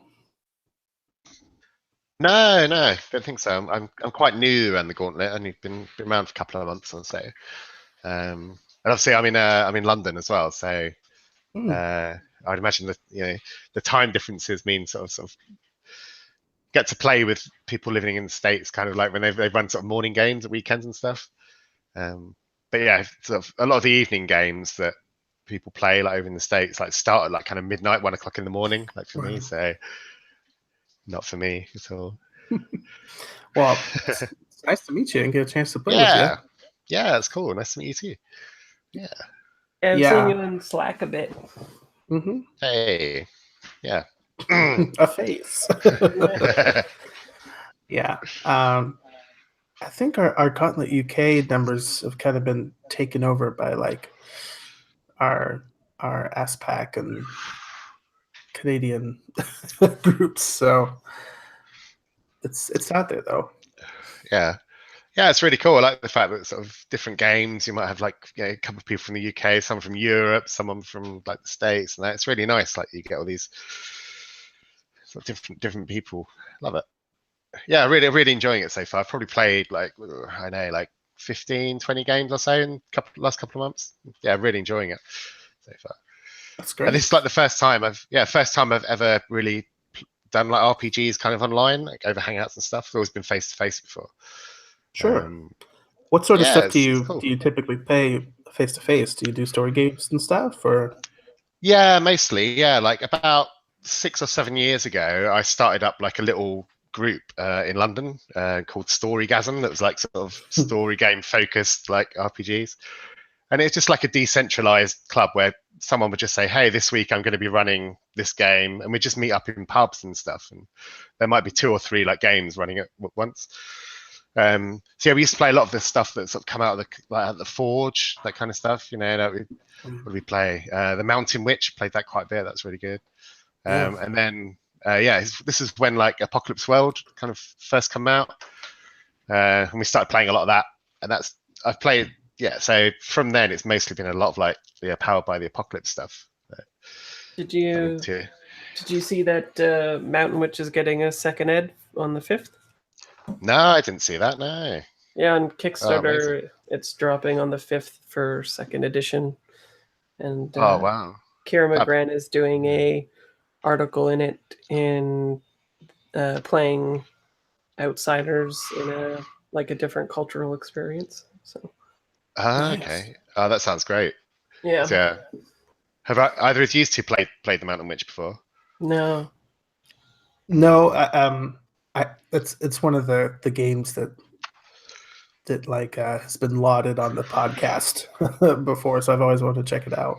It's great. The Mountain Witch. Oh, love Mountain Witch. Yeah, it's great. Yeah, I'm excited about the new Kickstarter. Yeah, it's pretty exciting. Yeah. Kira's super cool too, so I'll definitely have to check that out. Yeah. Is she involved in it in some way? Yeah, she's got a Kickstarter stretch goal thing where she's going to do an article that is all about playing outsiders in a foreign culture. Oh, cool, awesome. Mountain Witch is like A+. Such I'm not sure like what a second edition is going to do, because the game as written is really good.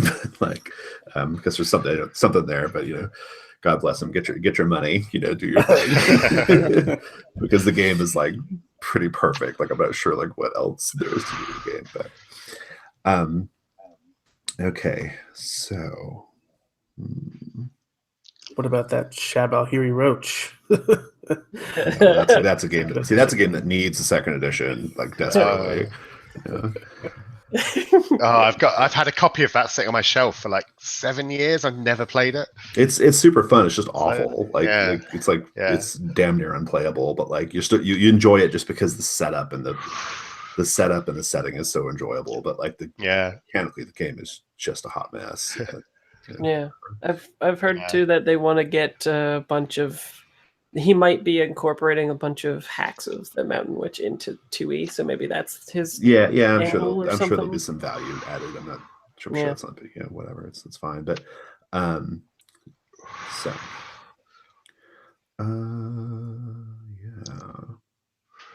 right, let's continue. So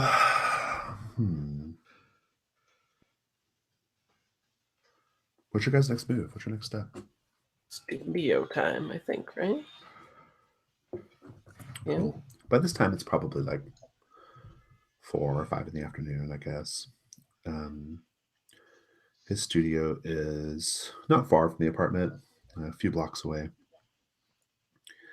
And it's basically just like a space on the Sorry. on the bottom floor of a bigger building with businesses and apartments above it. And yeah, you have some keys. You can spend a minute trying to go through them, and I think you will be able to eventually find one that fits, right, and be able to go inside. Inside there are lots of like paintings in various stages of completion, right? And yeah, so that's cool. And then you'll also see, interestingly, you'll see a like a pottery wheel. Kind of strange thing. He wasn't known.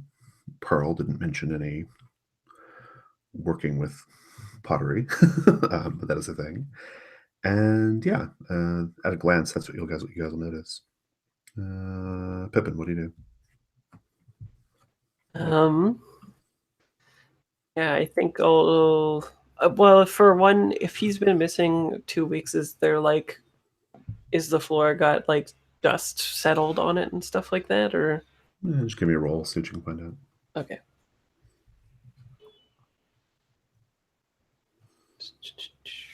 Six, haha, for once, but also bad.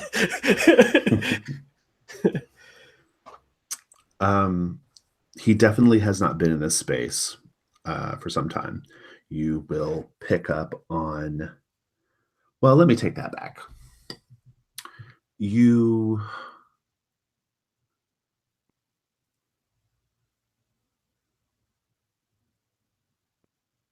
let me change that. Someone's been through here fairly recently. You see 2 sets of footprints. There's like a particularly dusty part of the floor, and you see 2 sets of footprints going toward. There's like 2 rooms, like the sort of front, space, and there's like a space behind. You see a couple of footprints. These you would probably be able to deduce that these have been in recent days, right?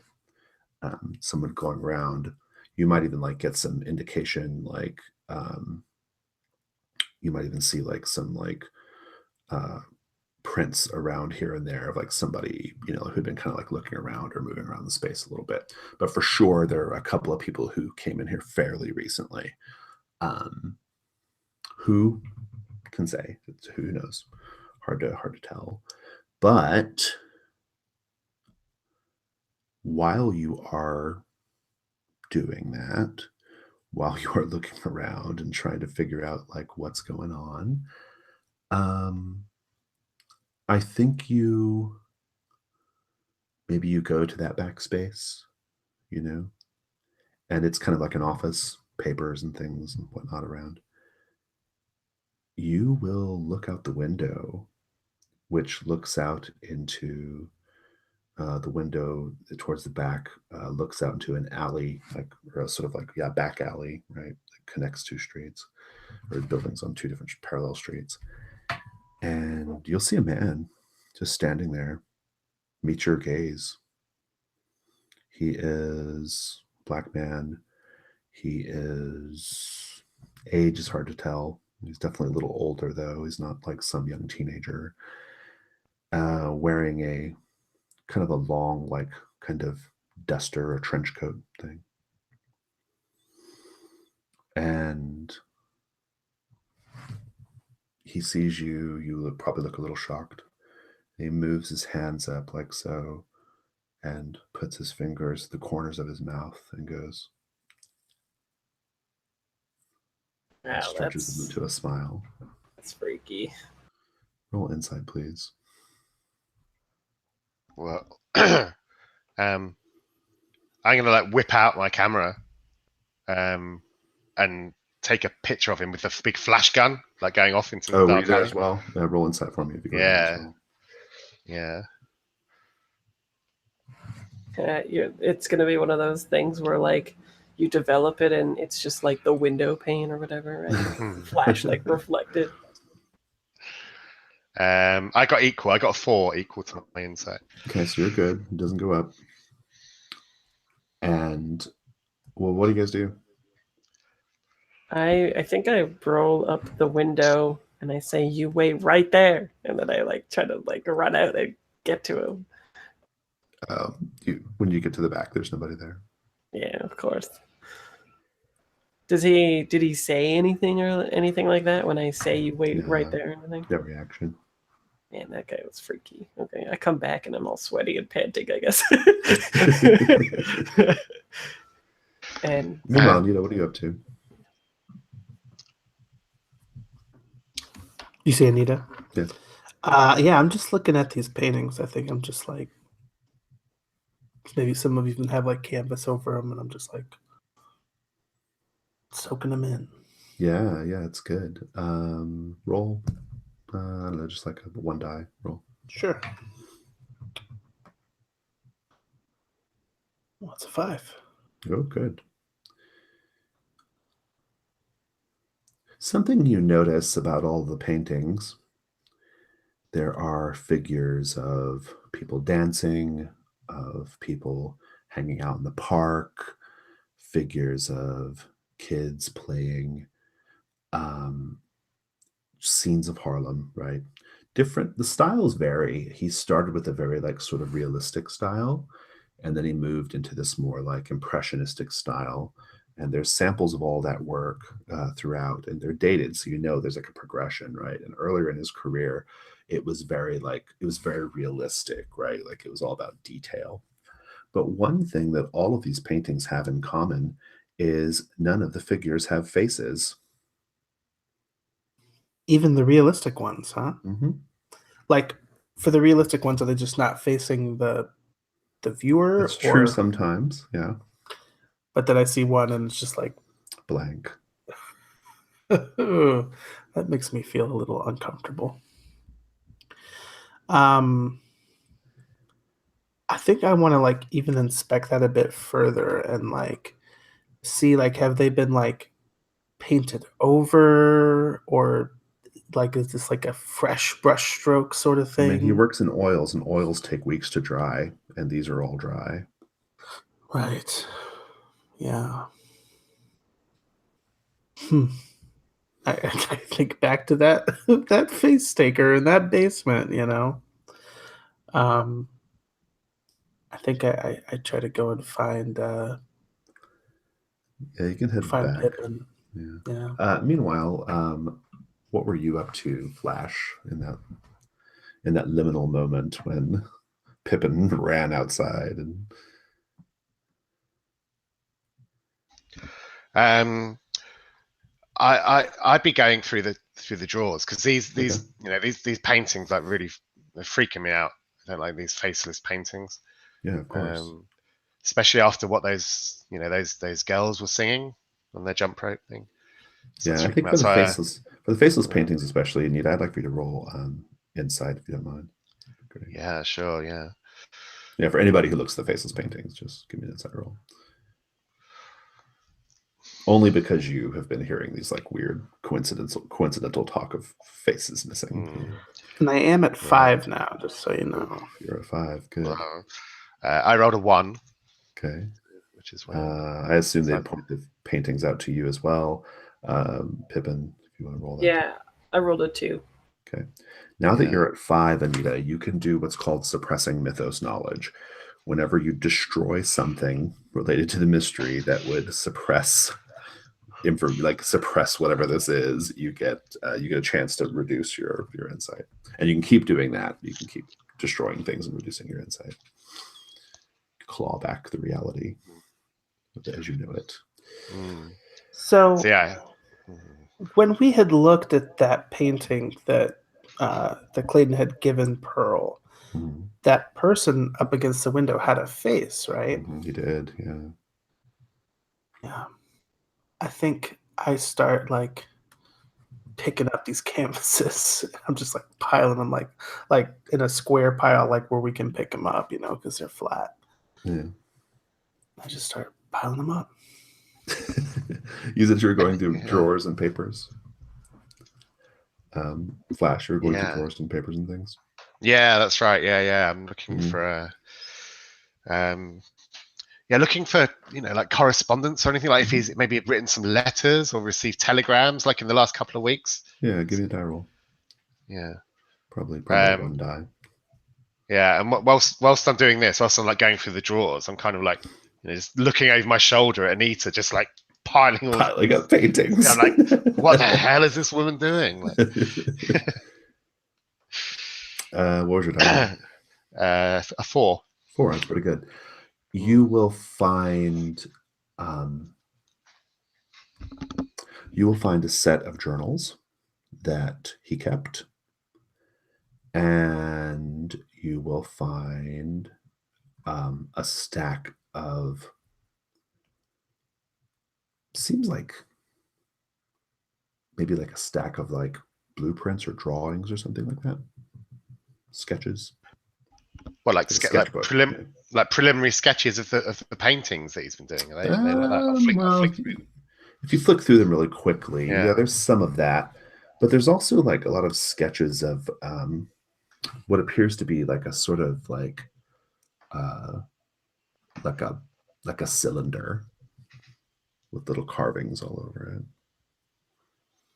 it. Well, like almost like kind of like blueprints of like.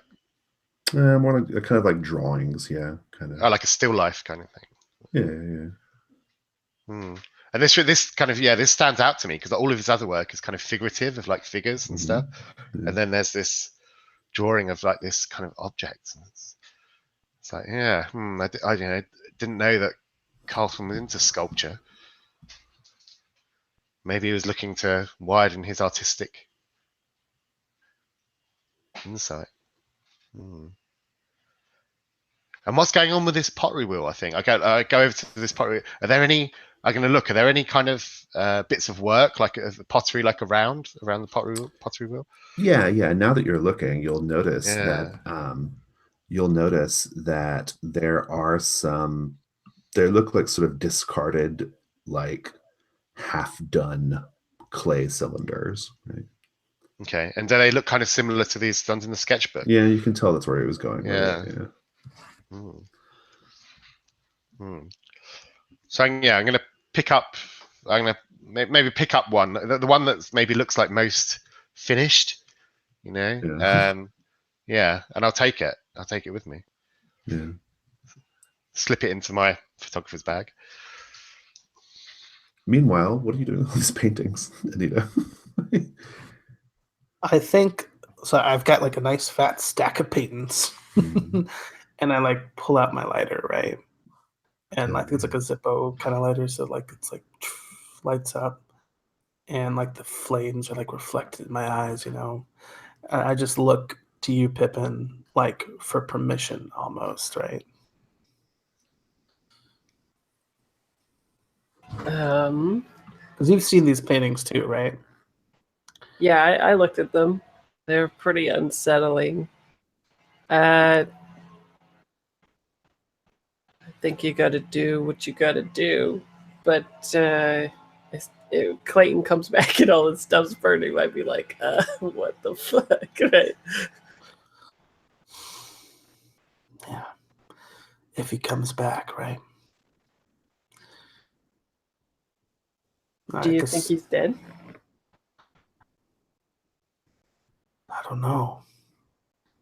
There's a lot of crazy stuff going on, Pippin.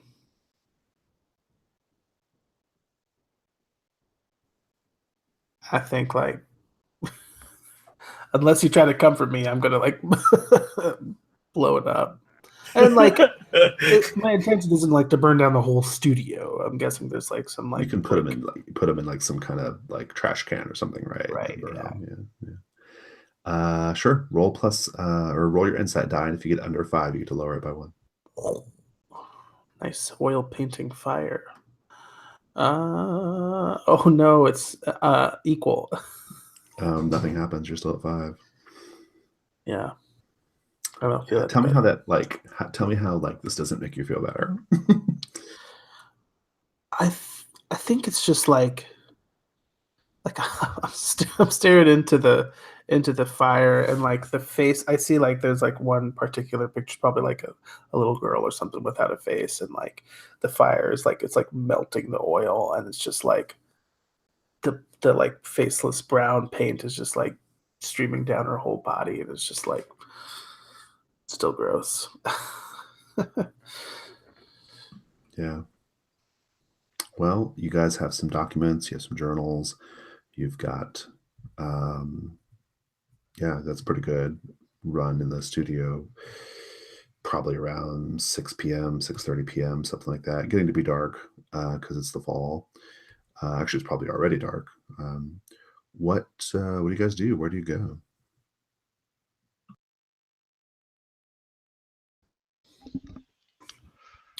I think that Flash would like to, if we are going to meet up at the Cotton Club later, if that's the idea. Flash, before that, Flash would like to go home and go into his little dark room setup he's got and develop these pictures that he's taken today. Yeah, that'd be great. What did you take pictures of specifically? The kids who are like on their backs, spasming So out. I took a picture of the painting that Clayton had painted with the figure in the window. The girls in the street, like on their backs, and the man in the alleyway doing the smile. I love it. The first picture, and I think the scene is pretty classic, right? Like where we see you like, dipping them in the developing fluid, and then you kind of like Yeah, open them up, and like you see the picture like coming into view or whatever, right? And the first picture where you took the photo of the man like with his like looking like in duress, like pressed up against the window, you see now that there's another figure behind that man. Ooh. Roll insight, please. Yeah, definitely.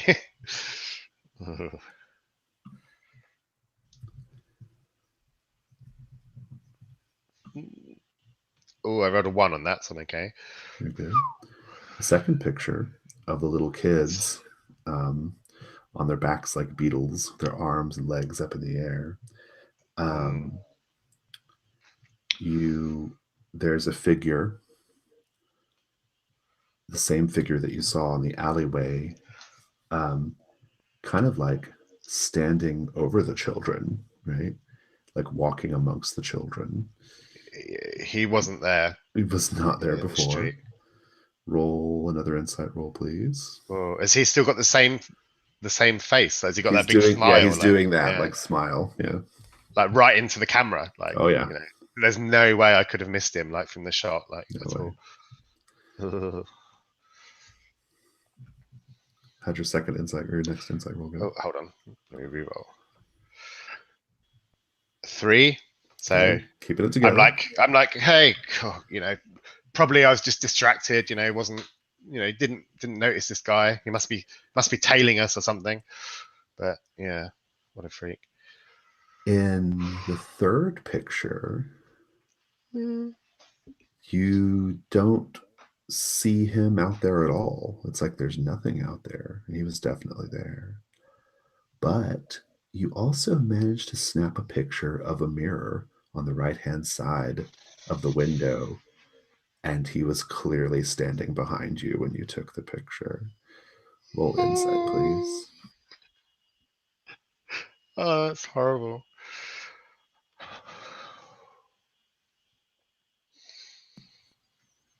A 2. Oh my god! Keeping it together. Wow, my character did a lot better than I did in that situation. I'm literally holding it together.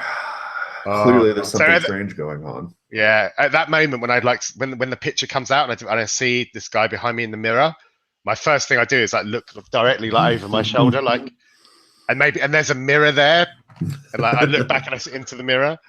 Yeah. It's fairly late at this point. right? It's probably like getting to be on like around 9 or 10 p.m.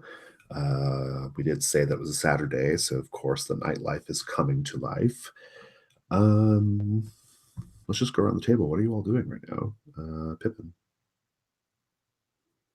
I don't know about other people, but I was thinking maybe going to see if she is going to be performing tonight or not. Sounds good. What about you, Nita? Are payphones a thing in the 20s? I don't think so. No, I don't believe so. So I think You would have like basically anytime you'd have a phone, you would like call an operator would connect you to wherever, right? But I believe Yeah. that's how it would have gone. Yeah. So I guess I'm calling from like my house. Sure. You can find a phone somewhere at any rate. Right. And I'm like, I'm speaking with my employer, and I'm like, I'm sorry, I can't come in tonight. I gotta take some time off. I know it's late notice. Yeah, I'm so sorry, but you know, yeah. Okay, thank you. Before you hang up, they say, "Oh, hey, Nita, just be careful out there tonight, okay? Don't let him get your face." Click. Right? Like, do they hang up or? Roll insight, please. Yes. Oh, God. Oh man. Okay, it's a 3. Okay. I'm trying my damnedest to push you guys. I know. It's that 6. Yeah, I just like slammed the phone down on the receiver and grabbed my coat and rush out. Rush out. Yeah. Where are you headed though? To the Cotton Club? Mm-hmm. Okay. And after you're done doing your picture developing, where will you be heading, Flash? I'm straight over to my liquor cabinet. Good move. and like, yeah, literally downing like half a bottle of whiskey. And then I can't stay in this apartment anymore. It's like I'm looking at the pictures, and like all 3 of these pictures are like hanging up on a clothesline, like pegged above my kitchen sink, with the red light from the dark room. And I'm just sitting there like drinking this whiskey, smoking a cigarette, just staring at these pictures. And then he just like dashes the whiskey bottle on the floor and is like, I gotta get out of here. Like grabs his coat and like heads out to the Cotton Club. Good. The Cotton Club. I love it. As you guys meet or wherever you're there, maybe standing outside waiting for each other. Did you guys dress for the occasion? Or you just because Cotton Club, they would have like everybody dresses up, right? Like, it's like a fancy to do. I think like you see like a few of these like flapper girls kind of like giggling and chatting with each other passing by, and then there's like Nita standing there in like a gray like pea coat or whatever. She's just like tapping her foot and smoking a cigarette, like waiting for everybody to show up. Yeah, I'm wearing my like only nice suit that probably is like my church wear or something too. Yeah, Flash, they know Flash. He's there like every third night pretty much. So transcribe the nightlife. Yeah. You guys are able to like, kind of like push, get your way in or whatever, right? And the place is jumping. I mean, like there are, there's a band playing, lots of brass, there's people dancing, drinks, I'm pretty sure we're in Prohibition right now, or is that lifted by now? I can't remember.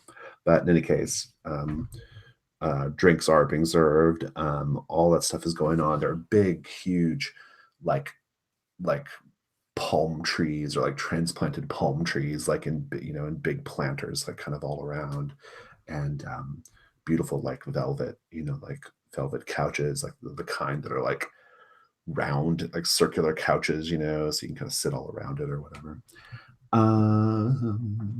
As you guys step through, what do you all see that is a reminder of how Harlem at this time is a place where Black folk go to be free?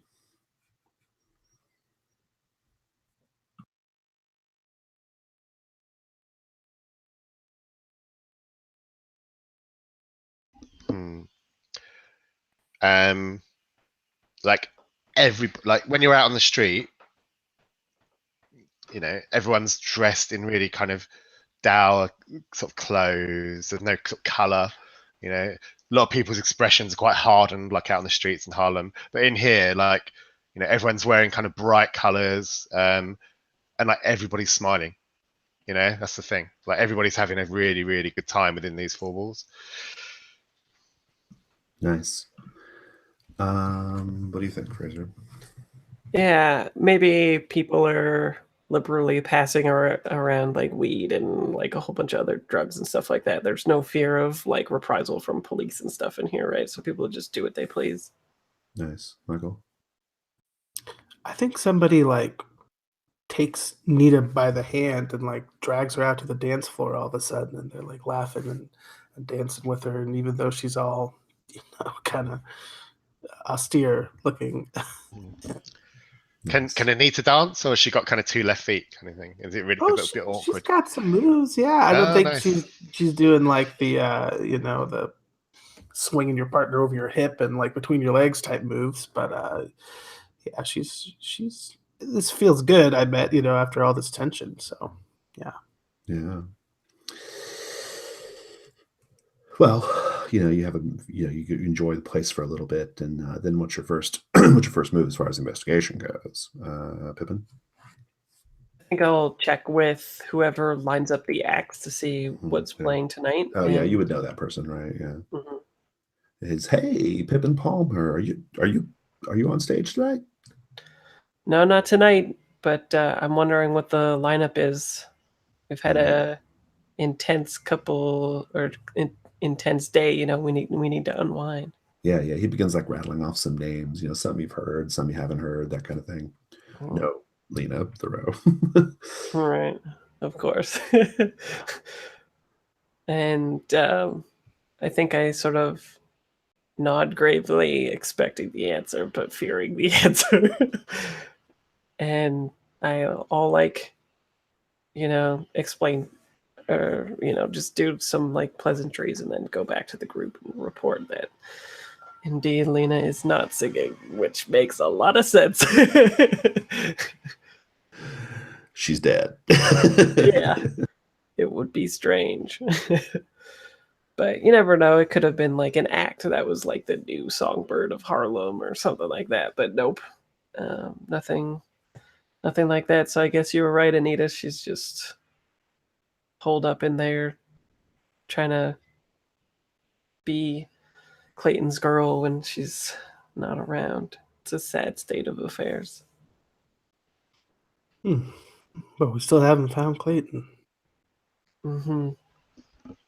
Wow. Could I like say? Did I find? Could I say that I found like in his studio like a photograph, like maybe of Clayton? Oh yeah, sure. I mean, you probably would Cool. have a picture that would Okay, been cool. given to you by Right. Pearl if you wanted it. Yeah. Yeah. Okay. Cool. So I'd like to sort of go, find the head barman. I know he's here every night. Maybe like Big Joe, whatever his name is. Yeah, Sure, good old yeah. Big Joe. And like show him the picture of Clayton. I'm like, hey, I'm looking for this fellow, like Clayton Morris. You see him around here last couple of weeks? He's looking at him. He's like, he looks kind of familiar, but no, can't say I have. Yeah, fella apparently used to talk about his dreams a lot. That ring any bells? Everybody around here's got a dream, right? I mean, you start, it's a lot of these boys, like they started as buskers out on the street. Now here they are at the Cotton Club. I mean, we make dreams come true. Oh, no, not talking about the struggle, man. I'm talking about dreams. Them kind of psychedelic kind of things. Those kind of dreams. You hear any guys? A guy talking about that?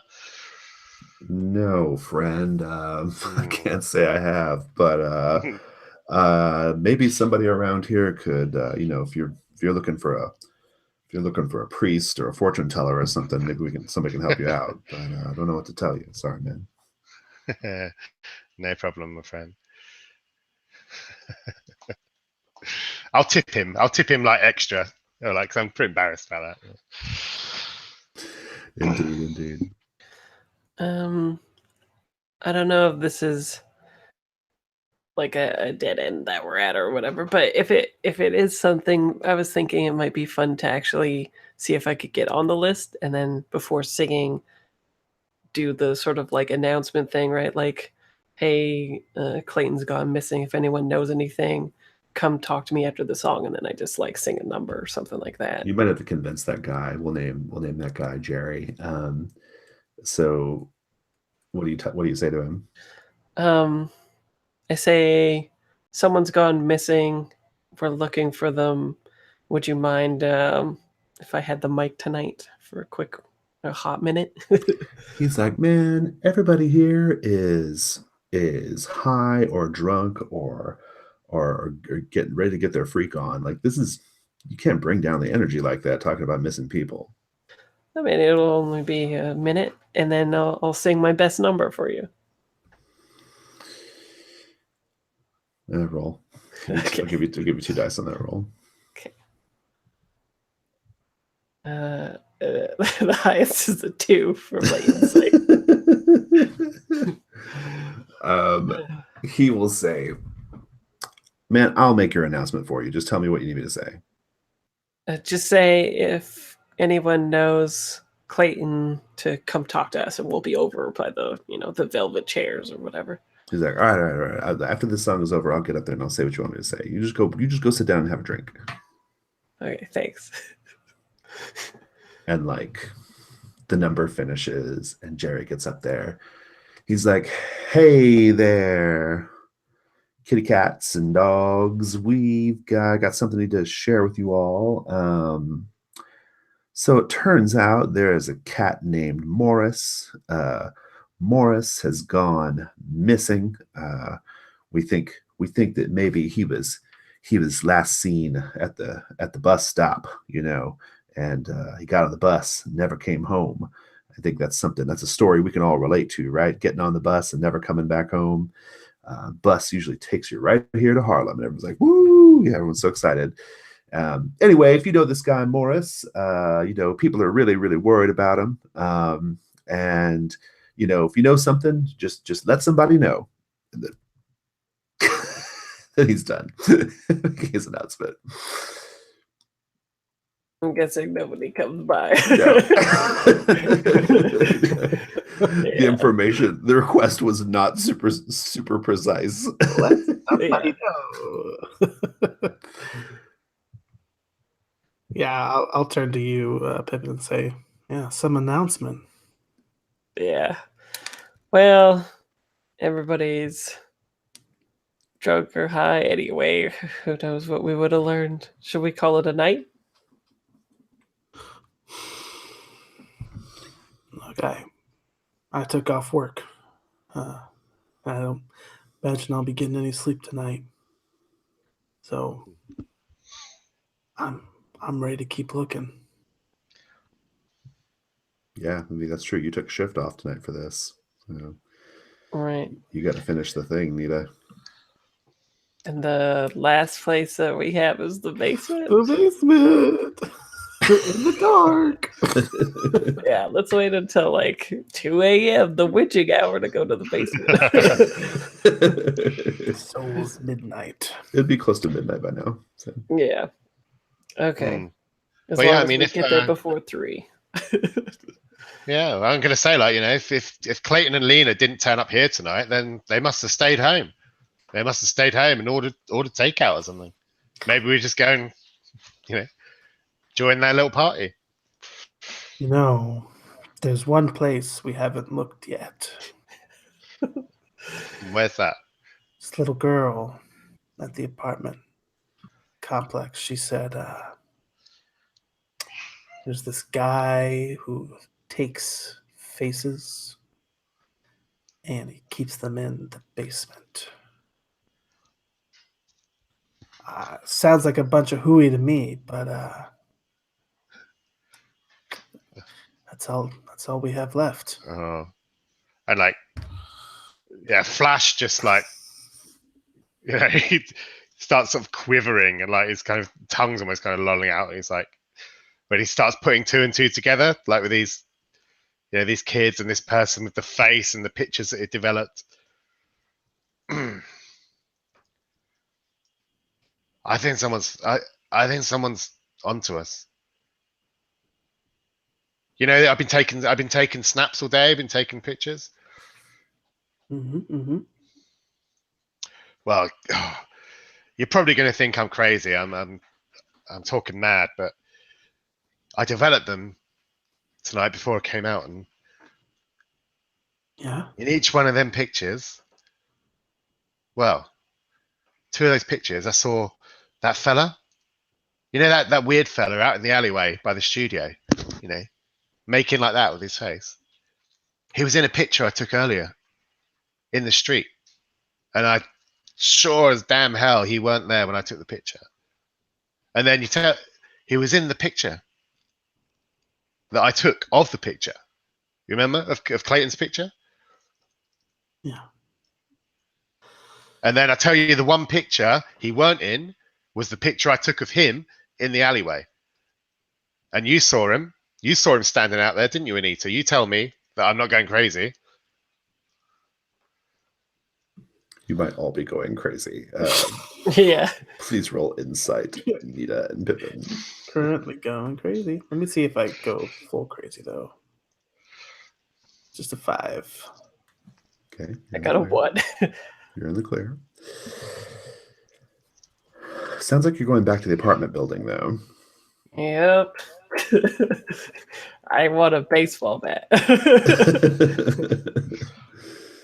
Indeed. Big 1920s flashlight. If you guys head back to the apartment building, it's nighttime. It's midnight at this point. And out on the sidewalk in front of the entrance to the building, you see some kids. You see some girls doing double dutch. You see them as you're approaching. You can't quite hear what they're saying yet, though. But they're just there doing their thing. It's midnight. Yeah. What's this neighborhood coming to? You know, parents are letting their kiddies play out in the street at nighttime, at midnight. Damn, I thought this was a good community. You can't quite hear what they're saying, but they're just like they're singing something. They're saying something. I'll walk up to them to shoo them home. As you approach, they stop. They jump down onto the ground and they scream, "Take your face!" And they just begin like shaking and quivering, their legs kicking in the air, and their arms and hands. Roll insight, please, Nita. Just a 2, still holding it together. Okay. Scoop them. Run on home now. What are you doing out here this late at night? And they get up and they just kind of like laugh and giggle and run off. So. Right, into the basement. That'll be good. You can also go up to the apartments too. You don't have to go through the basement if you don't want. Yeah, let's check upstairs first. Yeah, I'd like to check Clayton's apartment first. Yeah. See if Lena's still around. It is still very cold when you go into the building, as described before. Very, very cold still. You get up to the 4th floor. You get up to the 4th floor and you see that little girl playing in the hallway again. Sweetheart, I told you should be getting some rest. What are you doing out here? I figured you'd be in the basement by now. He's been following you around all day. You know, sweetie, I think you got yourself all worked up over nothing, all right? We're going to go take care of everything, okay? But you need to go in and get some rest. I'm trying to speak quietly because it's like midnight too. She's looking past you all, like down the hall. I look. You see nothing. I point my camera and make the flash go off down the hallway. She gets up. She says, "All right, well, I better go." Who's following us? She just looks up down the hall again and then opens the door and goes inside. Poor thing, prone to flights of fancy. Look at her. She's all sleep deprived. She's going loony. She has school tomorrow. Is the door still locked? The Clayton's apartment? Yeah. Yeah. Oh, okay. I'll open it. Yeah, you go inside. It gets warmer and more comfortable immediately, and you hear Lena singing in the bathroom. Same thing, eh? Mm-hmm. Okay. I think I'll go up to her not up like right up to her, but within ear range and say, has Clayton come home yet? She turns and she sees you and she's like, "Oh, hey. No, he never came. No, he hasn't been back. I gotta get to the Cotton Club. I was supposed to be on stage. I was supposed to be on stage an hour ago, but I fell asleep, if you can believe that." Whew. So she does remember me. Yeah, it seems like it a little bit. Yeah. Huh. Maybe. It's unclear.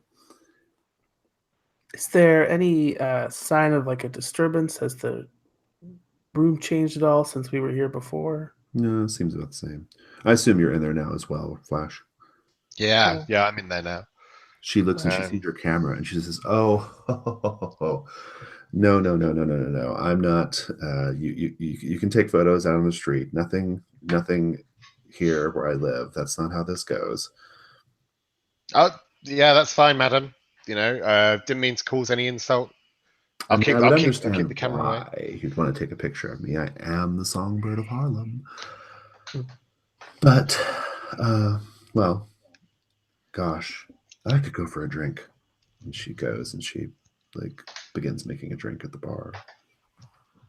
Has that man been back? She looks up at you and says, "The man? Do you know about the man?" Yeah, you told us last time that he was trying to scare you at night. Oh, yeah. I saw him. Tonight, in fact. Creepy motherfucker. Whew. Gives me the fucking chills. Clayton says if he sees him, he's gonna give him what for? Punch his lights out, that's for sure.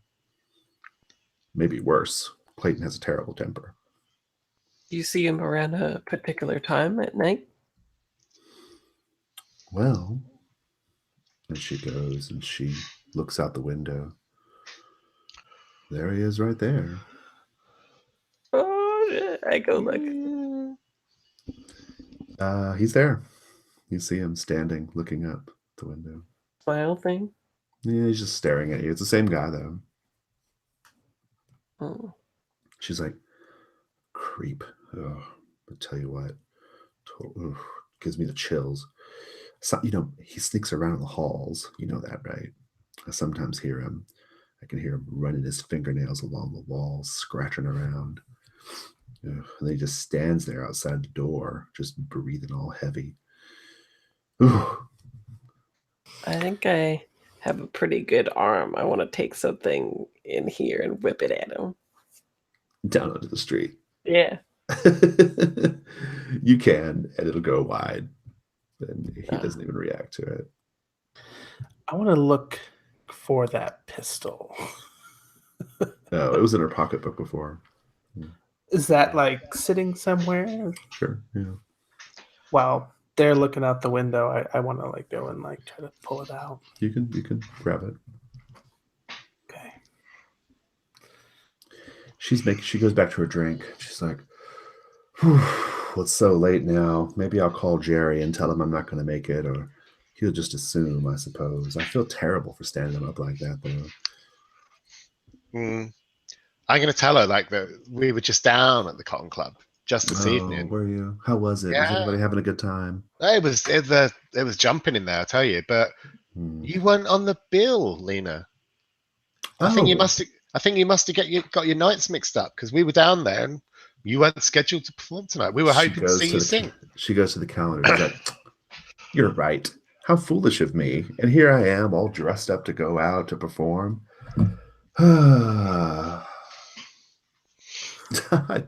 I tell you what, the days are just kind of running together lately. Well, gosh, I mean, I guess I can kick these off, and she kind of kicks her shoes off, right? And she sits down on the couch, and she's like, well, might as well just sit here and enjoy this drink and wait for Clay to get home.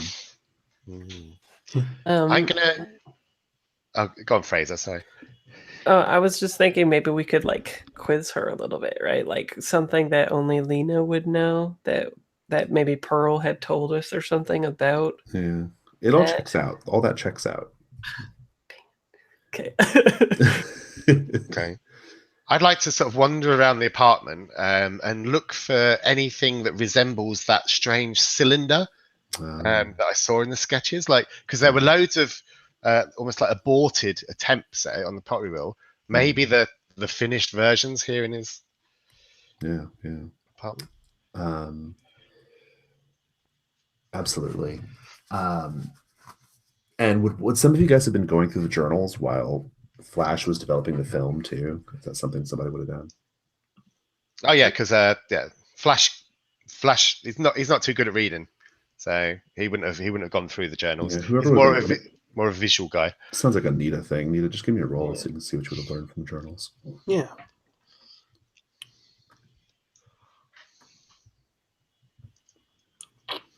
Just a 1, but I'll go ahead and roll insight. Go for it.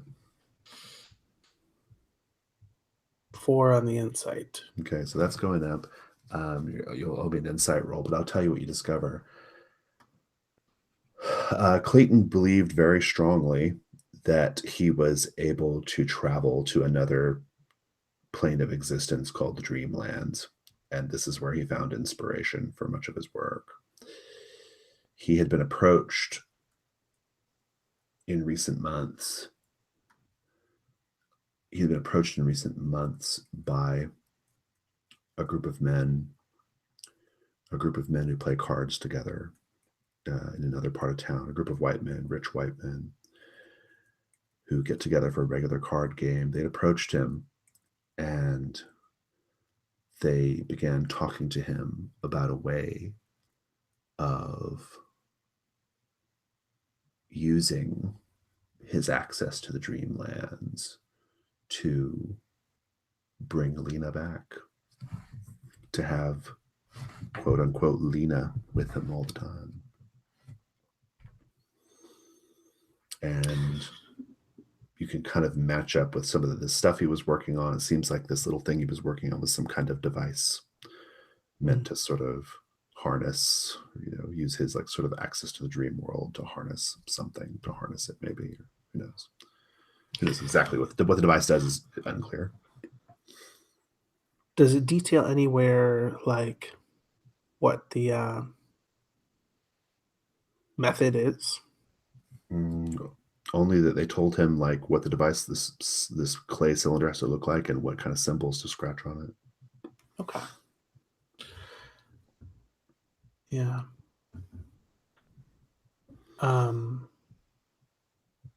So I'm standing by the door, like listening for footsteps. And I've kind of got this gun in my pocket. There's definitely someone standing outside the door right now. You can see the shadows of their legs beneath the crack of the door. Oh. Is it like standing in like exactly the same place it was like before? Like just standing there. Yeah. Is there a little peephole? Sure. You see nothing. Because it's a little girl. Open the door. I'll say, sweetheart, young thing, is that you? And Lena sees what you're doing. And she's like, there he is again. He's there. Do you see it? He's standing outside my door again. What does he want? Oh, I'm glad the three of you are here. I feel a lot safer. That she kind of like hugs up against you, Pippin. And I look at the street. Is he still there though? At the street?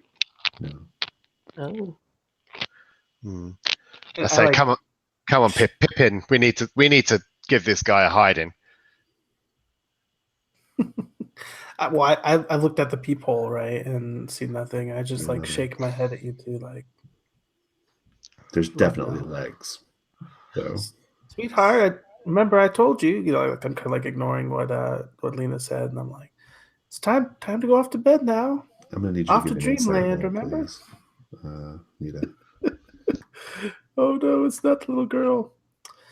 Still on the 5. Well, just the Okay. weirdness of seeing nothing out there. Right? Oh, wait, let me re-roll also for previously. Okay, also a 4, so it's the red of the precipice there. I think I've got like a baseball bat ready, right? And I'm like motioning to Nina. I'm like in 3, 2, 1, and then I'm like getting ready, right? You swing Yeah, the I'm door getting. open. Well, I won't swing it too hard because I think that there is still a little girl there. Hopefully, I don't want to like bash her open. Club bash her in the head. But yeah, I'll, like open it. Mrs. Bauman is standing there, the landlady. Oh. And she says, "Oh, I saw you come up. I was wondering if maybe you could help me with something. I think there's someone in my basement." I think we're going to this basement, guys. And I think like I like shakily take my finger off the trigger, like sure, Miss Bauman, we can help you out. Probably just a raccoon or something. I say hopefully. Something in the pipes? Maybe, possibly. I don't know. I don't know. Whatever it is, it's just I can hear it skulking around down there, and I don't have time to get the police. And I saw you, so I thought, hey, maybe you can help me out. You're a big guy, she says to Pippin. Yeah, and I got a baseball bat. I'm sure we can take out whatever's down there. Sorry if we startled you when we opened the door. Standing there with our. Oh no, it's okay. It's okay. And she like leans up against the wall, and she's like, "It's fine. I just, there's just so much going on lately." So it's passing out. Yeah, Slumped she just down. kind of slides down to the floor. Well, I guess I'll I haven't been getting good sleep. Yeah. Well, why don't you run back to bed and we'll take a look in the basement. Do we need a just key? like slides down to the hallway. She's like, "I'm just gonna sit here for a minute." Okay. Just sit here for a minute. She's just sitting in the hallway. Okay. All right. Kind of half asleep. So to the basement? Or should we grab her and put her in bed or something? She looks comfortable enough there. I say we leave her. Yeah, Okay. I'll just start striding shakily, but with false confidence. Yeah. Heading to the basement, eh? Yeah. I guess maybe I've grabbed like I think a really shitty weapon. I've grabbed like an umbrella from the hat stand, like from the door. Okay, good. Yeah. I've got this umbrella. When we get to the door, like I've had my flashlight out, but then I like pull out the gun and like show it to the men. Like, oh, when you go for the gun, it's not there. I'm gonna roll inside. Yeah, roll inside. Oh man. Hold on. Saying 0. Let me try again. Oh, there it is. The full Monty. So you're in the hallway. You guys are heading toward the basement, and the gun was like your security. It was your safety, right? You go for it, and it's not there. It's like it was never there. I forgot to throw the notebook down the laundry chute. And I think you just I think I like dropped the flashlight. This is too much for you. Yeah, this is too much. What do you do? Like, how do you react? Just in this, like, because you are going to have the break. I mean, you can just exit from the scene, and indeed you'll exit from the game. But just what does it look like to these two? I think like cinematically, right? Like you see like the flashlight just drop on the ground, and the camera's just like on the floor, right? And it just kind of sits there and rolls a bit, and then you just see footsteps just like running out of the apartment, just like game over, man.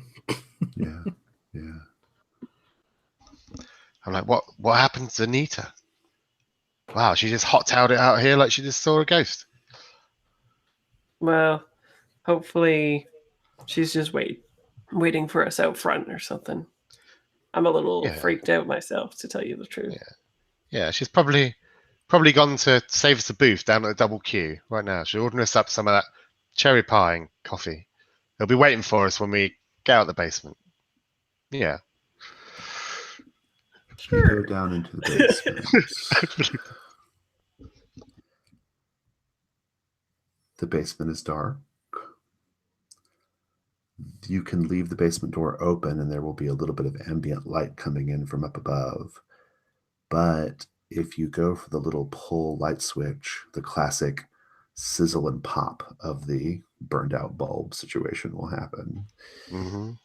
So you just are operating with very, very dim light, just kind of what basically all your eyes can adjust to is all you can see. Right? Yeah, Flash. He gets his like flash gun out on his camera, but it'll only go off like every kind of 30 seconds or so. Yeah. So you just get every 30 seconds there's a boom like that of light. Yeah. Let's do it that way. You'll see.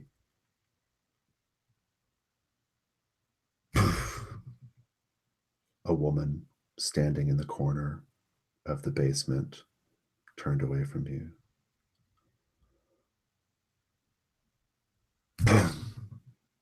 A child standing in another corner, turned away from you.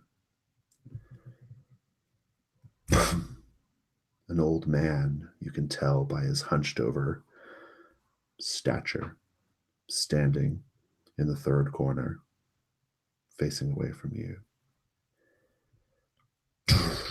In the fourth corner, Clayton Davis is facing you, looking at you.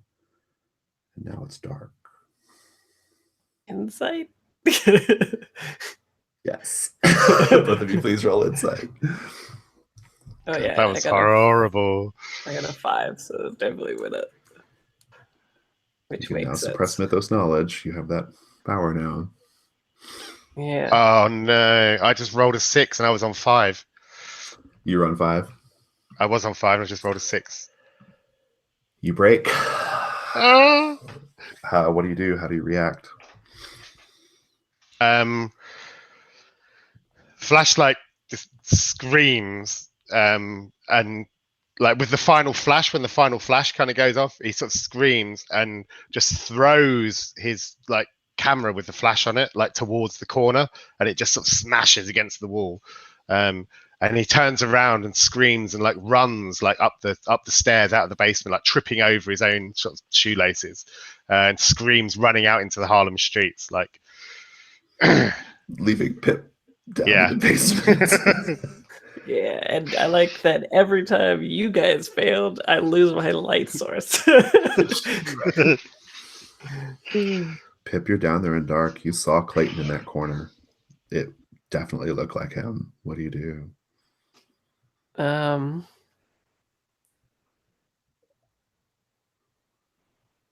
Yeah, I like tentatively call out and I say Clayton, and I got my like baseball bat ready because I saw those other 3 people in the corners, and I'm like ready to swing for the fences if anything fucking touches me. Do you have a lighter or something like that? Sure, yeah, maybe I got a Zippo. Maybe I need to drop that too or something like that. So yeah. You click the Zippo and that creates a very small nimbus of light around you, but a little bit.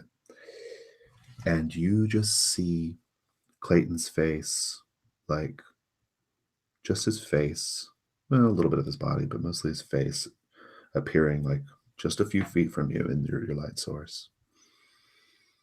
And Clayton takes his fingers and stretches his lips into a smile.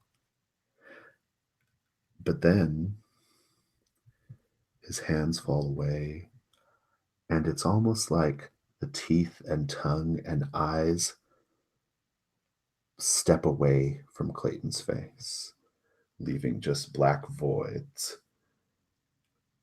And then the face just falls down at your feet. Roll insight, please. Okay. Jesus. A 1. I'm back to my usual. What do you do? And like, so they're still there. They're just like, it's just. There's like, definitely someone standing there in the darkness. and like they stepped away from their face, and it was the smiling thing. I think I just freak out and like go to beat the shit out of it with the baseball bat. So in Cthulhu Dark, you automatically die if you attack, right? You know that, right? Oh, right. Oh, okay. I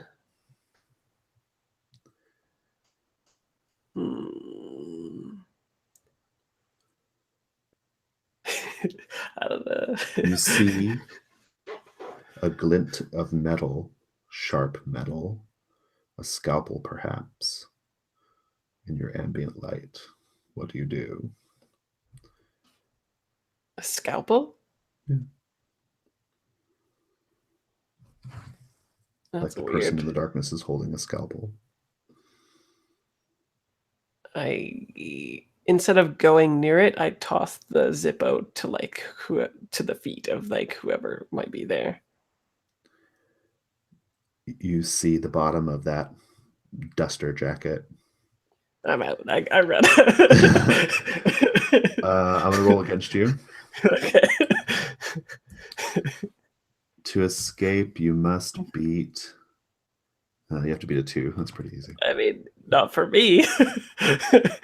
I roll insight, or does it matter? You just roll a regular die just to run away. I rolled a 2. You have to risk insight now because you have to beat me.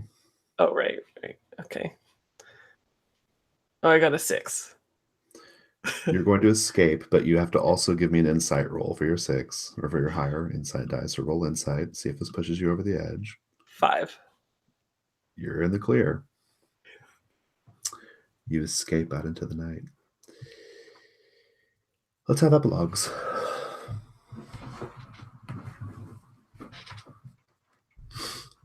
Are 2 crazy people. You can epilogue taking that into account. You are permanently shattered. No recovery. You are on the. You have a 5 insight, right, Pippin? You are not crazy, but you are like a, wouldn't take much. You're on the edge, probably, right? You probably live a life of paranoia, and who knows, whatever. Yeah, I think I like stop singing and take up like writing, and I start like writing all these weird, crazy like tales and stuff like that, right? Like maybe even try to get in like the columns of those tabloids of like all these weird, crazy things happening because I see things everywhere that I go. Nice. Okay, good. Whoever else wants to epilogue next. Yeah, I'll take it.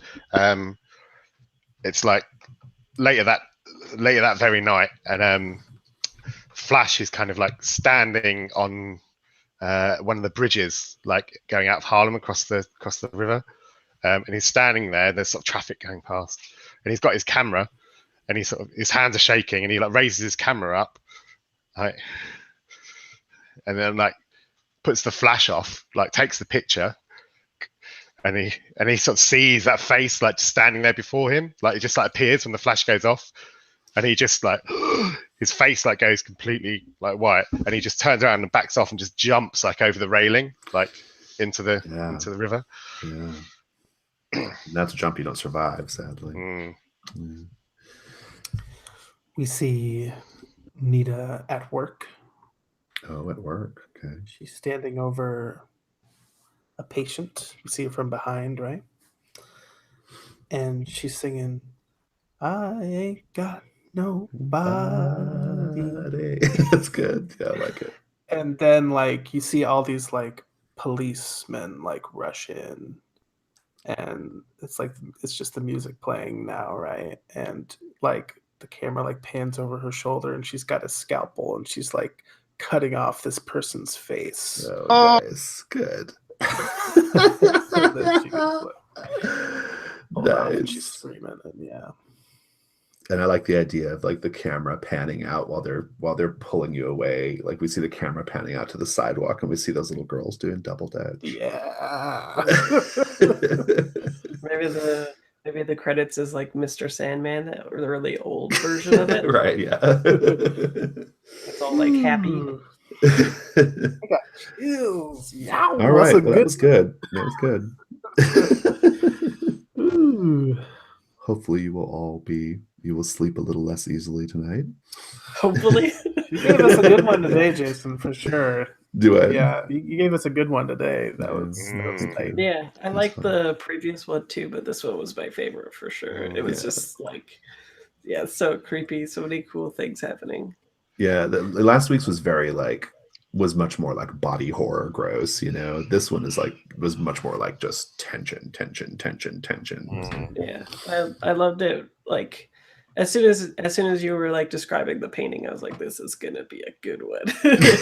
Yeah. It's really, really rare, like when I'm playing like horror role-playing games, that you get that kind of bleed thing where actually as a person you're really, really scared. Like normally I can kind of distance myself from it, but that really got me. Like, Good. really. Ooh, yeah, creepy, that's the kind of creepy. that's good. I like it. I love horror. I like to do horror. When I'm firing on all cylinders for a horror session, it's fun. It's good. And like Flash, I too am afraid of creepy little girls.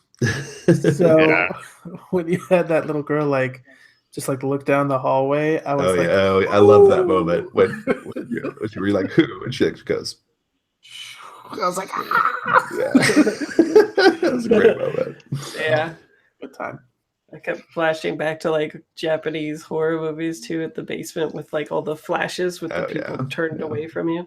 Oh yeah. It was like the stutter stop motion thing happening. Yeah. Has anyone played a video game called Fatal Frame? Mm-hmm. Oh yeah, Fatal Frame's good. Yeah, it reminded me of that towards the end, like with the flash going off, like and everything. Cool. Well, that was great fun.